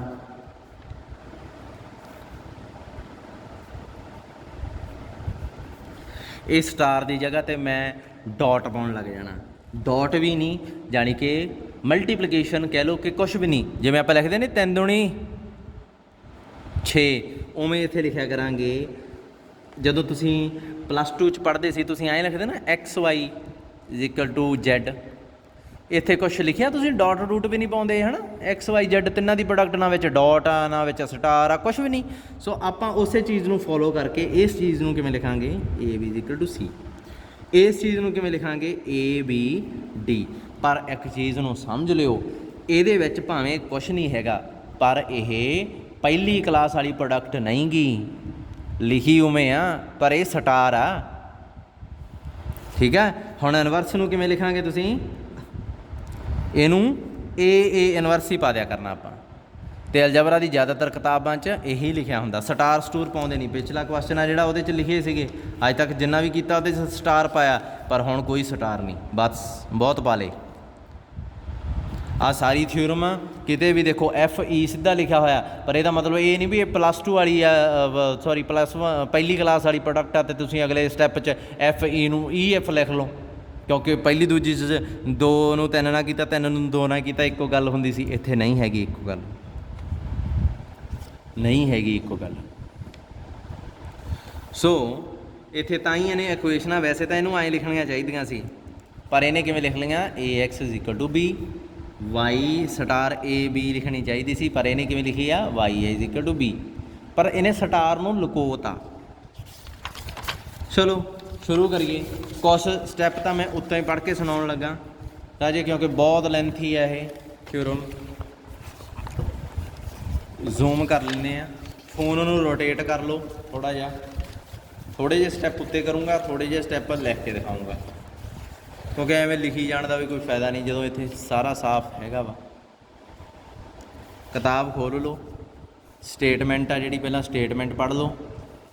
ਸਟੇਟਮੈਂਟ ਕੀ ਆ, A semi group in which both the equations have unique solution is a group। ਇਹ ਸ਼ੋ ਕਰਨਾ, ਇਹਨੂੰ 2 ਮਿੰਟ ਲਈ ਨਾ ਪੜ੍ਹਿਓ, ਇੱਕ ਵਾਰੀ ਪ੍ਰੂਫ ਪੜ੍ਹ ਲਓ ਫਿਰ ਪੜ੍ਹਾਂਗੇ। ਸਭ ਤੋਂ ਪਹਿਲਾਂ ਇਹ ਕੀ ਕਹਿੰਦਾ, G is a semi group under operation denoted by multiplicity in which both the equations have a unique solution। G ਹੈ ਕਹਿੰਦਾ ਜਿਹੜਾ ਸੈਮੀ ਗਰੁੱਪ ਆ ਤੇ ਦੋਵਾਂ ਇਕੁਏਸ਼ਨਾਂ ਦਾ ਸੋਲੂਸ਼ਨ ਉਹਦੇ ਕੋਲੇ ਹੈਗਾ। ਆਹ ਚੀਜ਼ ਉਹਨੇ ਸਟੇਟਮੈਂਟ ਤੋਂ ਚੱਕ ਕੇ ਹੀ ਲਿਖਤੀ। ਠੀਕ ਹੈ, ਹੁਣ ਉਹ ਕੀ ਕਹਿੰਦਾ, to show that G be a group, for this we have to show identity and inverse। Identity ਤੇ ਇਨਵਰਸ ਲੱਭ ਕੇ ਦਿਖਾਉਣਾ ਕਹਿੰਦਾ ਗਰੁੱਪ ਵਾਸਤੇ, ਕਿਉਂਕਿ ਸੈਮੀ ਗਰੁੱਪ ਨੇ ਪਹਿਲਾਂ ਹੀ ਮੰਨ ਲਿਆ। ਠੀਕ ਹੈ, ਹੁਣ ਪਹਿਲੀ ਕੰਡੀਸ਼ਨ ਆ ਜਿਹੜੀ, ਪਹਿਲੀ ਕੰਡੀਸ਼ਨ ਕਿਹਨੂੰ ਕਿਹਾ ਹੋਇਆ ਉਹਨੇ, AX = B। ਦੂਸਰੀ ਕੰਡੀਸ਼ਨ ਕਿਹਨੂੰ ਕਿਹਾ ਹੋਇਆ, YA = B। ਪਹਿਲੀ ਕੰਡੀਸ਼ਨ ਨੂੰ ਵਰਤ ਕੇ ਕੁਛ ਲਿਖਣ ਲੱਗਾ, ਦੇਖੋ ਕੀ ਲਿਖਣ ਲੱਗਾ। ਇਹ ਕਹਿੰਦਾ ਇਸ ਇਕੁਏਸ਼ਨ ਨੂੰ ਨਾ ਐਂ ਲਿਖੋ, for any element A, AX = A। ਹੁਣ ਤੁਸੀਂ ਕਹੋਗੇ ਸਰ ਇਹ ਕੀ, ਉਹ ਕਹਿੰਦਾ ਇਸ ਇਕੁਏਸ਼ਨ ਕੋਲੇ ਵੀ ਯੂਨੀਕ ਸੋਲੂਸ਼ਨ ਹੋਊਗਾ। ਤੁਸੀਂ ਕਹੋਗੇ ਸਰ A ਨਹੀਂ ਹੈ, ਇਹਨੇ ਗਲਤੀ ਨਾਲ ਲਿਖ ਲਿਆ, ਇੱਥੇ A ਦੀ ਜਗ੍ਹਾ 'ਤੇ ਨਾ B ਲਿਖਣਾ ਚਾਹੀਦਾ ਇਹਨੂੰ, ਤੁਹਾਨੂੰ ਇਹ ਲੱਗੂਗਾ, ਪਰ ਇਹਨੇ ਗਲਤੀ ਨਾਲ ਨਹੀਂ ਲਿਖਿਆ, ਇਹਨੇ ਸਹੀ ਮਾਇਨੇ 'ਚ ਹੀ ਲਿਖਿਆ। ਧਿਆਨ ਨਾਲ ਦੇਖੋ, ਇਹਨੇ ਇਕੁਏਸ਼ਨ ਦਿੱਤੀ ਆ, ਇਹਨੇ ਇੱਥੇ ਆਹ ਦੇਖੋ ਅਗਲੀ ਸਟੇਟਮੈਂਟ 'ਚ ਹੀ ਲਿਖਿਆ, ਅਜ਼ਿਊਮ ਦੈਟ, ਜਿਹੜੀ ਤੇ ਮੈਂ ਕਾਂਟਾ ਮਾਰਤਾ ਸੀ ਉਹਨੂੰ ਪੜ੍ਹੋ, ਲੈਟ G ਵੀ ਦਾ set with binary operation which is associative. ਹੁਣ ਬਾਈਨਰੀ ਆਪਰੇਸ਼ਨ ਮਤਲਬ ਕਲੋਜ਼ਰ ਪ੍ਰੋਪਰਟੀ ਹੈ ਤੇ ਐਸੋਸੀਏਟਿਵ ਹੈਗਾ ਮਤਲਬ ਐਸੋਸੀਏਟਿਵ ਪ੍ਰੋਪਰਟੀ, ਇਹਦਾ ਮਤਲਬ G ਕੀ ਹੋ ਗਿਆ, semi group. Assume that for all elements, ਇਹਦੇ 'ਚ ਇਸ ਸਟੇਟਮੈਂਟ 'ਚ ਇਹ ਚੀਜ਼ ਲਿਖਣੀ ਭੁੱਲ ਗਿਆ ਇਹ, ਆਲ ਐਲੀਮੈਂਟਸ A ਤੇ B ਜਿਹੜੇ ਮਰਜ਼ੀ ਚੱਕੀ ਚੱਲੋ, the equations have unique solution then this is a group. ਇਹ ਤਾਂ ਸੇਮ ਹੀ ਆ। ਹੁਣ A ਤੇ B 2 ਐਲੀਮੈਂਟ ਮੈਂ ਚੱਕੇ ਸੀ, ਕਿਵੇਂ ਆਏ, ਤੇ ਇਹਦੀ ਬਜਾਏ ਮੈਂ ਆ ਵੀ ਤਾਂ ਲੈ ਸਕਦਾ A ਤੇ A, ਇਹ ਵੀ ਤਾਂ ਦੋ ਐਲੀਮੈਂਟ ਜੀ ਦੇ ਆ, ਬੇਸ਼ੱਕ ਇੱਕ ਆ, ਪਰ A ਤੇ B ਦੀ ਜਗ੍ਹਾ ਤੇ ਮੈਂ A ਤੇ A ਹੀ ਲੈ ਲੇ, ਤੇ ਫਿਰ ਇਕੁਏਸ਼ਨ ਜਿਹੜੀ AX B ਵਾਲੀ ਆ ਉਹ ਕੀ ਬਣ ਜੂਗੀ, AX A। ਇਹਦਾ ਵੀ ਫਿਰ ਸੋਲਿਊਸ਼ਨ ਚਾਹੀਦਾ। ਇਹ ਕਹਿੰਦਾ for all A B this equation have solution.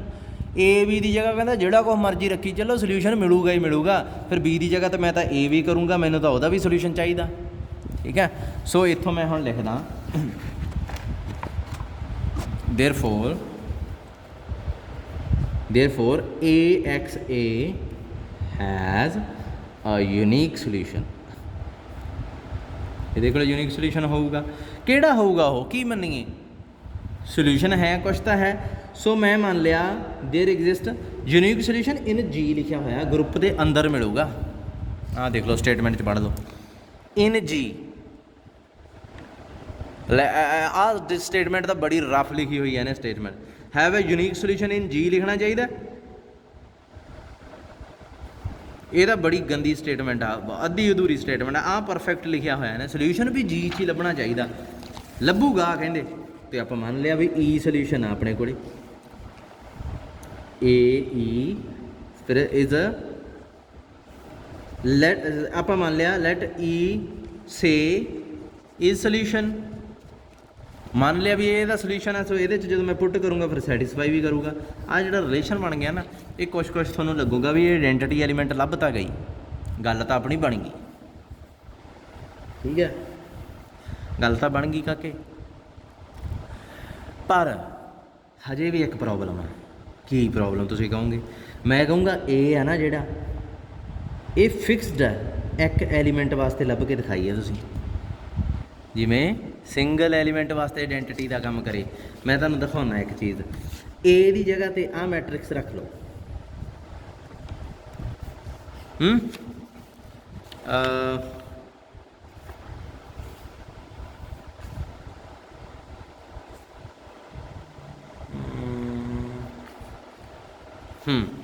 Identity ਦੀ ਜਗ੍ਹਾ ਤੇ ਆਹ ਐਲੀਮੈਂਟ ਸੇਮ ਹੀ ਰੱਖ ਲਓ। ਹੁਣ ਜਦੋਂ ਪ੍ਰੋਡਕਟ ਕਰੋਗੇ ਕੀ ਆਊਗਾ, 1 0 0 1। AE ਨੂੰ ਜਦੋਂ ਪ੍ਰੋਡਕਟ ਕੀਤੀ 1 0 0 0, ਜਦੋਂ ਸੋਲਵ ਕਰੋਗੇ ਕੀ ਆਊਗਾ, ਇਹ 1 0 0 0, ਜਾਣੀ ਕਿ ਇਹ ਕੀ ਬਣ ਗਿਆ, A ਹੈ ਨਾ। AE ਹੈ ਜਿਹੜਾ, A ਬਣ ਗਿਆ, ਜਾਣੀ ਕਿ ਇਹ ਸਿੰਗਲ ਐਲੀਮੈਂਟ ਇਸ ਐਲੀਮੈਂਟ ਵਾਸਤੇ ਤਾਂ ਆਇਡੈਂਟੀਟੀ ਦਾ ਕੰਮ ਕਰੀ ਜਾਂਦਾ, ਪਰ ਬਾਕੀਆਂ ਵਾਸਤੇ ਕਰੂਗਾ ਨਾ। ਦੇਖੋ ਆਹ ਮੈਟ੍ਰਿਕਸ ਲੈ ਲਓ, B ਐਲੀਮੈਂਟ, E ਸੇਮ ਹੀ ਹੈ, ਆਇਡੈਂਟੀਟੀ ਨਹੀਂ ਆਪਾਂ ਬਦਲਣੀ। BE ਕੈਲਕੂਲੇਟ ਕਰੋ, ਕੀ ਆਊਗਾ, 1 0 ਫਿਰ 0 0। ਕੀ ਇਹ B ਬਣ ਗਿਆ? ਫਿਰ ਨਹੀਂ ਬਣਿਆ। ਸੋ ਇਹਦਾ ਮਤਲਬ ਜ਼ਰੂਰੀ ਨਹੀਂ ਹੁੰਦਾ ਜੇ ਇੱਕ ਪਰਟੀਕੂਲਰ ਐਲੀਮੈਂਟ ਵਾਸਤੇ ਇਹ ਆਇਡੈਂਟੀਟੀ ਦਾ ਕੰਮ ਕਰਨ ਲੱਗੀ, ਇਹ ਫॉर ਈਚ ਐਲੀਮੈਂਟ ਵਾਸਤੇ ਕਰੂਗੀ। ਸੋ ਫॉर ਈਚ ਵਾਸਤੇ ਸ਼ੋ ਕਰਨਾ ਪੈਣਾ, ਫਿਰ ਇਹ ਤਾਂ ਪੰਗਾ ਪੈ ਗਿਆ। ਸੋ ਇੱਥੇ ਆਪਾਂ ਕੀ ਕਰੀਏ, ਲੈਟ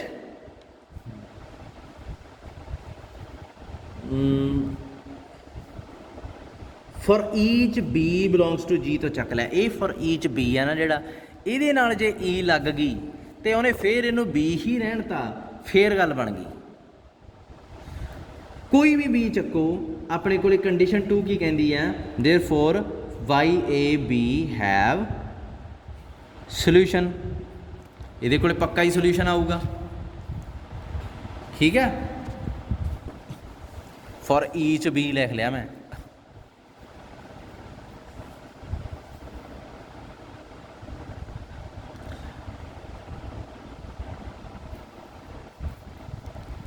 ਹੁਣ ਤੁਹਾਨੂੰ ਇੱਥੇ ਕਨਫਿਊਜ਼ਨ ਲੱਗੂਗੀ ਰਾਜੇ ਕਿ ਪਹਿਲਾਂ ਹੀ ਫॉर ਈਚ A ਲਿਖ ਲੈਂਦੇ।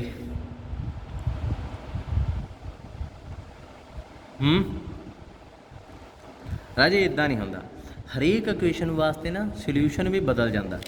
ਐਂ ਹੁੰਦਾ ਇਹ, equation corresponding solution, equation 1 solution 1, equation 2 solution 2। ਹੁਣ ਇੱਥੇ ਮੰਨ ਲਓ ਇੱਥੇ x 2x + 3 = 0 ਆ, ਇਹ ਇਕੁਏਸ਼ਨ 1 ਹੋ ਗਈ। ਇਹਦਾ ਸੋਲਿਊਸ਼ਨ ਕੀ ਆਊਗਾ, -3/2। ਜੇ ਇੱਥੇ ਮੈਂ ਕੋਐਫੀਸ਼ੀਐਂਟ ਬਦਲਦਾ 3x + 5 = 0 तो इत्थे सोल्यूशन भी तो बदलूगा, इत्थे की आऊगा -5/3। हरेक इक्वेशन के कोरसपोंडिंग एक सोल्यूशन आता होंदा। तो ए नाल जिहड़ा आपां लिख के लाया सी उहदे कोरसपोंडिंग एक सोल्यूशन आपां नूं ई लभ चुकिया। हुण आपां शो करना भी उही ई है ना जिहड़ा उही आइडेंटिटी का काम कर रहा। समझ लगी। फॉर ईच बी हुण मैं इत्थे दसदा हैज़ अ सोल्यूशन। हुण तुसीं कहोगे भी ये की सर पिछले तो ये की फ़र्क आ, मैं कहूँगा फ़र्क आ। क्यों? उत्थे मैं यूनीक लिखिया सी, इत्थे मैं अ सोल्यूशन लिखिया। बी चाहे कोई भी होवे सोल्यूशन मिलूगा ही मिलूगा। थोड़ा जिहा कैच करो उपर जिहड़ी स्टेटमेंट आ ते ए वाली स्टेटमेंट आ, इन्हां च थोड़ा जिहा ही फर्क आ, पर फर्क है जरूर। इत्थे मैं लिखिया सी हैज़ अ यूनीक सोल्यूशन, क्योंकि इत्थे यूनीक इक्वेशन सी। मैं लिखिया यूनीक इकलौती यह यूनीक इक्वेशन आ, इहदा यूनीक सोल्यूशन आ। ये अलग यूनीक इक्वेशन आ, इहदा यूनीक सोल्यूशन आ। इत्थे इक्वेशन यूनीक नहीं गी, इत्थे तो फॉर ईच पाता। ये एक इक्वेशन नहीं गी, ये फैमिली ऑफ इक्वेशनस आ। तुसीं इत्थे ए है जिहड़ा ए उही आ फिक्सड, चाहे इत्थे ऐं लिख दिओ। ताकि पता की करियो जदों इत्थे ए लिया ना, जदों भी ए शुरू च लैंदे हो इत्थे for any fixed element A of G भावें ऐं लिख दिओ, फिक्सड कर दिओ, ये फिक्सड है। इस तो इलावा होर कोई फिक्स आप एलीमेंट लेना ही नहीं है। ए दिमाग च रखियो ए ना 2 आ, दिमाग तुसीं ए रख के तुर पैना भी ए 2 आ। इस तो इलावा बी आवे सी आवे डी आवे जो भी है सारे कोई फिक्स नहीं है, कोई वेरीएबल।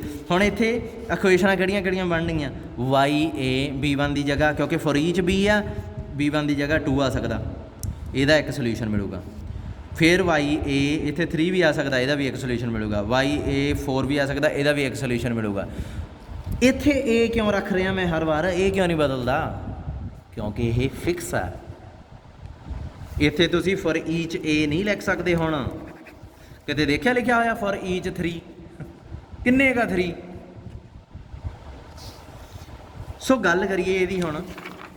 हुण जो तुहाडे दिमाग 'ਚ ये गल सैट हो गई कि for each B belongs to G, ਇਹਦਾ मतलब बी बदल सकते हैं, ये हजे भी नहीं बदलना। कि clearly Y A B has a solution. हुण इत्थे यूनीक ना पा दिओ किते, जे इत्थे यूनीक पाता ना तो जे चैकर थोड़ा जिहा थिंकिंग रखदा होया समझण वाली उन्हें कांटा मारना इत्थे, क्योंकि यूनीक तो इक्वेशन नहीं हैगी, फिर सोल्यूशन किवें यूनीक हो जाऊगा? हाँ, सोल्यूशन भी तो बदलूगा फिर, पर सोल्यूशन है जरूर भावें बदली जाए, मैं वो कह रहा। हुण इत्थे तुसीं की करना, तुसीं इहनूं बी है ना जिहड़ा वाई ए, इहनूं इदां लिख के रख लिया, बी नूं नाल ई लिख लिया। ये लाइन लिखण दा फायदा की? पहला मैनूं ये दसो, हुण ये भी सोचो, ये क्यों इहदा अचार पाउणा सी आपां? आ तां दित्ता ही पिया वा अपने कोले, फिर आह काहतों लिखिया?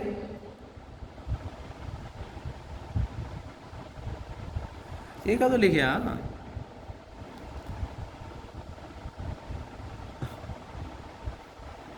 वैसे पता की है, थोड़ी किताब वाला ना कन्फ्यूज जिहा भी ज़्यादा करी जाता, कोई एडा चक्कर नहीं सीगा। जे आपां देखो आरबिटरी एलीमेंट ए ले लेंदे शुरू च, दैन आपां हरेक ए दे कोरसपोंडिंग एक सोल्यूशन मिलना सी, हरेक ए दे कोरसपोंडिंग एक सोल्यूशन मिलना सी। E1 E2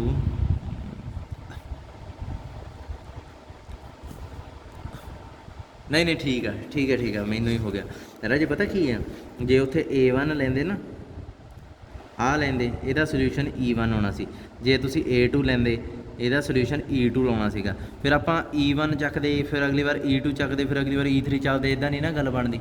फिर उन्हें एक इदां कल्ला A1 लैके ही E1 नाल चला लिया, A1 भी नहीं A लैके E नाल चला लिया, काम फिक्स रख लिया। हुण इहदे कोले एक सोल्यूशन तो हैगा ही हैगा, पक्का ही होगा हमेशा। जो बी बदलोगे एक सोल्यूशन आऊगा, मतलब वाई की जगह पर रखने कुछ ना कुछ होगा हमेशा ही। हैज़ आ सोल्यूशन मतलब बी बदलोगे तो भी वाई की जगह कुछ ना कुछ रख सकते हो तुसीं हमेशा। मैं रखना नहीं, मैं बस इन्ना ही शो करना सी भी रख सकते हैं। ਇਹਦਾ मतलब बी नूं मैं ऐं लिख सकदा, वाई की जगह कुछ रख सकना, तो बी नूं मैं ऐं लिख सकदा। हरेक बार हर बार वाई की जगह कुछ ना कुछ नवां आई जाऊगा, आई जावे ਹੁਣ ਮੈਂ ਕੀ ਕੀਤਾ, ਬੀ ਦੀ ਇੱਥੇ ਵੈਲਿਊ ਭਰਤੀ AE। ਹੁਣ ਐਸੋਸੀਏਟਿਵ ਪ੍ਰੋਪਰਟੀ ਨਾਲ AE ਇਕੱਠਾ ਹੋ ਗਿਆ। ਫਿਰ ਵਾਈ AE ਦੀ ਵੈਲਿਊ ਆ ਜਿਹੜੀ ਉਹ ਕੀ ਰਹਿ ਗਿਆ, A ਹੀ ਰਹਿ ਜਾਊਗਾ, ਕਿਉਂਕਿ ਇਹਦੇ ਨਾਲ ਹੀ ਲੱਗਿਆ ਕੋਈ ਫਾਇਦਾ ਨਹੀਂ। ਵਾਈ ਇਹ ਕਿਹਦੇ ਬਰਾਬਰ ਬਣ ਗਿਆ, B ਦੇ ਬਰਾਬਰ ਬਣ ਗਿਆ, ਕਿਉਂਕਿ B ਮੰਨਿਆ ਹੋਇਆ ਸੀ। ਸੋ BE ਦੇਖੋ ਕਿਹਦੇ ਬਰਾਬਰ ਆ ਗਿਆ, B ਦੇ ਬਰਾਬਰ ਆ ਗਿਆ। ਅਤੇ ਇੱਥੇ ਮੈਂ ਲਿਖੂੰਗਾ ਫॉर ਈਚ B। ਹੁਣ ਦੇਖੋ, ਹੁਣ ਪਤਾ ਲੱਗਦਾ ਨਾ, ਹਰੇਕ B ਨਾਲ ਆਪਾਂ ਇਹ ਲਿਖ ਸਕਦੇ ਹਾਂ। ਸੋ ਹੁਣ ਇਹ ਬਣੀ ਰਾਈਟ ਆਈਡੈਂਟੀਟੀ। ਰਾਜੇ ਆਪਾਂ ਚੰਗੀ ਤਰ੍ਹਾਂ ਸ਼ੋਅ ਕੀਤਾ ਸੀਗਾ ਬਈ ਇਹਨਾਂ group left and right identity ਦਾ ਸੇਮ ਹੀ ਹੁੰਦੀ ਹੈ, ਕੋਈ ਫਰਕ ਨਹੀਂ ਪੈਂਦਾ। ਪਰ ਇੱਥੇ ਤਾਂ ਆਪਾਂ ਨੂੰ ਇਹ ਵੀ ਨਹੀਂ ਪਤਾ ਵੀ ਜੀ ਗਰੁੱਪ ਹੈਗਾ ਕਿ ਨਹੀਂ ਹੈਗਾ। ਹਜੇ ਤਾਂ ਆਪਾਂ ਨੂੰ ਇਹ ਆ ਵੀ ਇਹ ਸੈਮੀ ਗਰੁੱਪ ਆ, ਗਰੁੱਪ ਤਾਂ ਹੈ ਹੀ ਨਹੀਂ ਹੈ। ਸੋ ਇਹਦੀ ਲੈਫਟ ਵੀ ਲੱਭ ਕੇ ਦਿਖਾਉਣੀ ਪੈਣੀ ਹੈ, ਠੀਕ ਆ। ਸੋ ਲੈਫਟ ਕਿਵੇਂ ਲੱਭਦਾ ਇਹ ਦੇਖੋ ਇੱਥੇ। Similarly by condition 2 there exist element A such that this equation has unique solution. अगे हुण की लिखी सीगी इत्थे ध्यान दिओ, अगे लिखिया सी AXA। हुण इहने YAB वाली इक्वेशन चक ली ते की कीता, B दी जगह इत्थे भी A करता ते की बना लिया इहने YAA। कहंदा सोल्यूशन तां फिर इहदा भी होऊगा किहड़ा, हुण इत्थे भी A फिक्स आ, सोल्यूशन इहदा भी होऊगा। ये कहंदा F मान लो भाई की आऊगा, एफ इन सैटिस्फाई करूगा, बन जूगा F A is equal to A. ठीक है, F A is equal to A. तो सिमिलरली एक चीज़ आपां ये भी शो कर सकते हैं। ਹੁਣ ਤੁਸੀਂ ਕਹੋਗੇ ਸਰ ਇਹ ਤਾਂ ਫਿਰ ਉਹੀ ਪੰਗਾ ਪੈ ਗਿਆ, ਇਹ ਤਾਂ ਫਿਕਸਡ ਐਲੀਮੈਂਟ ਵਾਸਤੇ ਹੈ। ਮੈਂ ਕਹੂੰਗਾ ਕੋਈ ਗੱਲ ਨਹੀਂ, ਜਦੋਂ ਫਿਕਸਡ ਐਲੀਮੈਂਟ ਵਾਸਤੇ ਸ਼ੋ ਹੋ ਜਾਂਦੀ ਹੈ ਤਾਂ ਬੜੀ ਆਸਾਨੀ ਨਾਲ ਆਪਾਂ ਸ਼ੋ ਕਰ ਲਿਆ। ਫॉर ਈਚ B ਵਾਸਤੇ ਵੀ ਇਹ ਦੇਖੋ, A ਵਾਸਤੇ ਇਹ ਕਾਹਦਾ ਕੰਮ ਕਰ ਰਹੀ ਹੈ, ਲੈਫਟ ਆਈਡੈਂਟੀਟੀ ਦਾ, ਹੈ ਨਾ। ਲੈਫਟ ਆਈਡੈਂਟੀਟੀ ਦਾ ਕੰਮ ਕਰ ਰਹੀ ਹੈ A ਵਾਸਤੇ, ਲੈਫਟ ਸਾਈਡ ਆ ਇਹ। ਮੈਂ ਆਪਾਂ ਪਿਛਲੇ ਕੁਐਸਚਨ 'ਚ ਕੀ ਸ਼ੋ ਕੀਤਾ ਕਿ ਜਦੋਂ E ਸ਼ੁਰੂ 'ਚ ਆਪਾਂ ਆਈ ਤੁਰੇ ਸੀ ਨਾ, AE is equal to A ਆ ਗਿਆ ਸੀ। A ਵਾਸਤੇ ਕਿਹੜੀ ਆਈਡੈਂਟੀਟੀ ਦਾ ਕੰਮ ਕਰ ਰਹੀ ਸੀ, ਰਾਈਟ ਦਾ। ਅਤੇ ਮੈਂ ਸ਼ੋਅ ਕਰਤਾ ਕਿ ਇਹ ਹਰੇਕ B ਵਾਸਤੇ ਰਾਈਟ ਦਾ ਕੰਮ ਕਰਨ ਲੱਗ ਜੂਗੀ। ਜਦੋਂ A ਵਾਸਤੇ ਰਾਈਟ ਦਾ ਕੰਮ ਕਰਨ ਲੱਗ ਗਈ ਤਾਂ B ਵਾਸਤੇ ਵੀ ਇਹ ਹਰੇਕ B ਵਾਸਤੇ ਰਾਈਟ ਦਾ ਕੰਮ ਕਰਨ ਲੱਗ ਜਾਂਦੀ ਹੈ। ਸੋ ਹੁਣ F A ਵਾਸਤੇ ਲੈਫਟ ਦਾ ਕੰਮ ਕਰ ਰਹੀ ਹੈ ਅਤੇ ਆਪਾਂ ਹਰੇਕ ਐਲੀਮੈਂਟ ਵਾਸਤੇ ਸ਼ੋਅ ਕਰ ਸਕਦੇ ਹਾਂ ਵੀ ਇਹ ਲੈਫਟ ਦਾ ਕੰਮ ਕਰੂਗੀ। ਸਿਮਿਲਰਲੀ ਪਾ ਕੇ ਲਿਖ ਦੇਣਾ, ਜਦੋਂ A ਵਾਸਤੇ ਇਹ ਲੈਫਟ ਦਾ ਕੰਮ ਕਰਨ ਲੱਗੀ ਤਾਂ B ਵਾਸਤੇ ਵੀ ਕਰੂਗੀ। ਅਤੇ B ਆਰਬਿਟਰਰੀ ਫॉर ਈਚ B, ਹਰੇਕ B ਵਾਸਤੇ ਇਹ ਲੈਫਟ ਦਾ ਕੰਮ ਕਰ ਸਕਦੀ ਹੈ। ਇਹ ਤਾਂ ਆਸਾਨ ਹੋ ਗਿਆ ਕੰਮ। ਸੋ E ਆਈਡੈਂਟਿਟੀ ਹੋ ਗਈ ਲੈਫਟ ਅਤੇ F right. E left, F right. ਜਦੋਂ ਲੈਫਟ ਅਤੇ ਰਾਈਟ ਆਈਡੈਂਟੀਟੀਆਂ ਮਿਲ ਜਾਂਦੀਆਂ ਦੋਵਾਂ ਨੂੰ ਇਕੁਅਲ ਕਿਵੇਂ ਸ਼ੋਅ ਕਰੀਦਾ, ਆਪਾਂ ਹੁਣੇ ਹੀ ਕਰੋਲਰੀ 'ਚ ਉੱਪਰ ਸ਼ੋਅ ਕਰਕੇ ਹਟੇ ਹਾਂ। ਕਿਵੇਂ ਕੀਤਾ ਉਹ ਤੁਸੀਂ ਆਪ ਦੇਖੋਗੇ। ਹੁਣ ਦੇਖੋ ਇਹਨੇ F is equal to F ਲਿਖ ਲਿਆ, ਫਿਰ F is equal to E ਲਿਖ ਲਿਆ, ਦੋਵਾਂ ਨੂੰ ਬਰਾਬਰ ਕਰਤਾ। ਇਹ ਕਿਵੇਂ ਲਿਖਿਆ, ਇਹ ਉਸੇ ਕਰੋਲਰੀ 'ਚ ਤੁਸੀਂ ਦੇਖੋਗੇ ਜਿਹੜੀ ਮੈਂ ਇੱਥੇ ਆ ਕਰਵਾ ਕੇ ਹਟਿਆ। Left and right identity are same. ਕਿਵੇਂ ਸ਼ੋਅ ਕੀਤੀਆਂ ਸੇਮ, ਉਵੇਂ ਇੱਥੇ ਸ਼ੋਅ ਕਰ ਦਿਓ।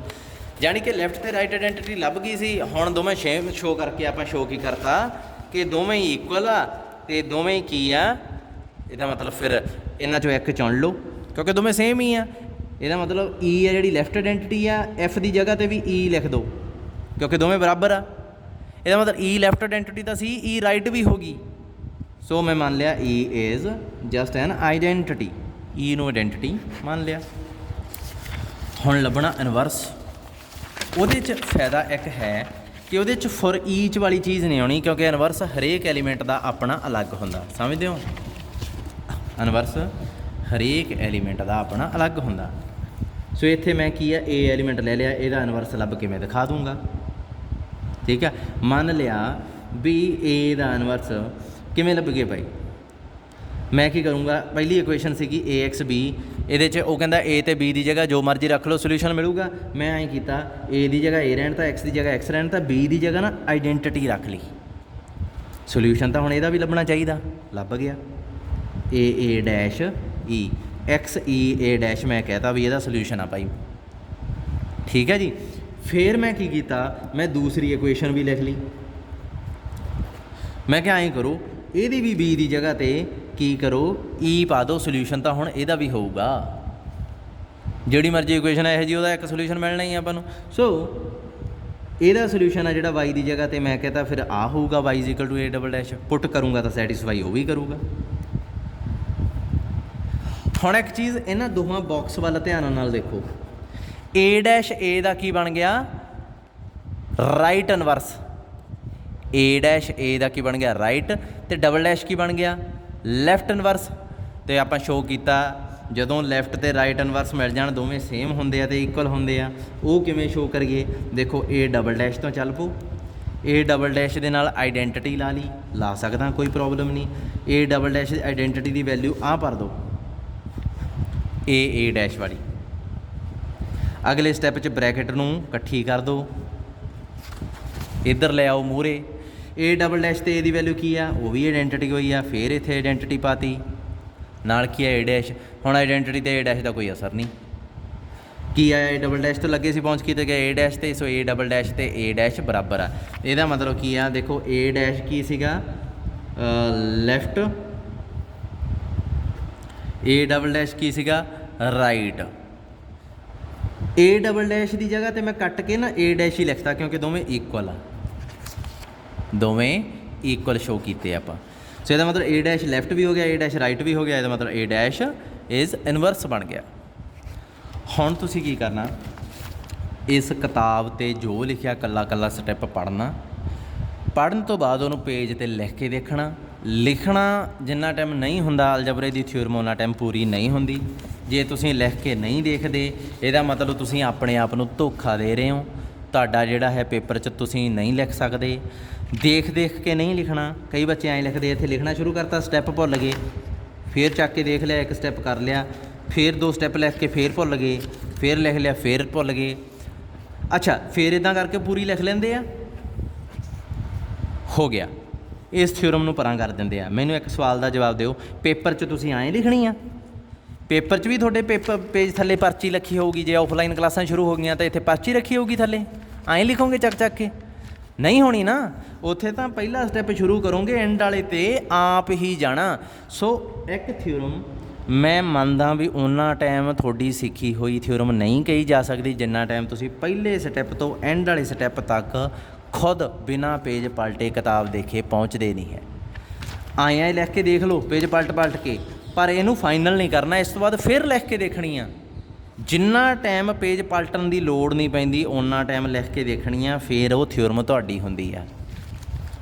ਅਲਜਬਰੇ ਦਾ ਇਹੀ ਅਸੂਲ ਆ। ਕੱਲ੍ਹ ਨੂੰ ਮੈਨੂੰ ਪੁੱਛਣ ਆ ਜਾਣਗੇ ਬੱਚੇ, ਸਰ ਇਹ ਤਾਂ ਚੇਤਾ ਹੀ ਨਹੀਂ ਰਹਿੰਦਾ, ਇਹਦੇ ਤਾਂ ਸਟੈਪ ਹੀ ਬਹੁਤ ਭੁੱਲਦੇ ਆ। ਭੁੱਲਣੇ ਹੀ ਆ ਕਿਉਂਕਿ ਤੁਸੀਂ ਐਂ ਲਿਖ ਕੇ ਨਹੀਂ ਦੇਖਦੇ, ਸਮਝੇ, ਭੁੱਲਣੇ ਹੀ ਆ। ਓਕੇ।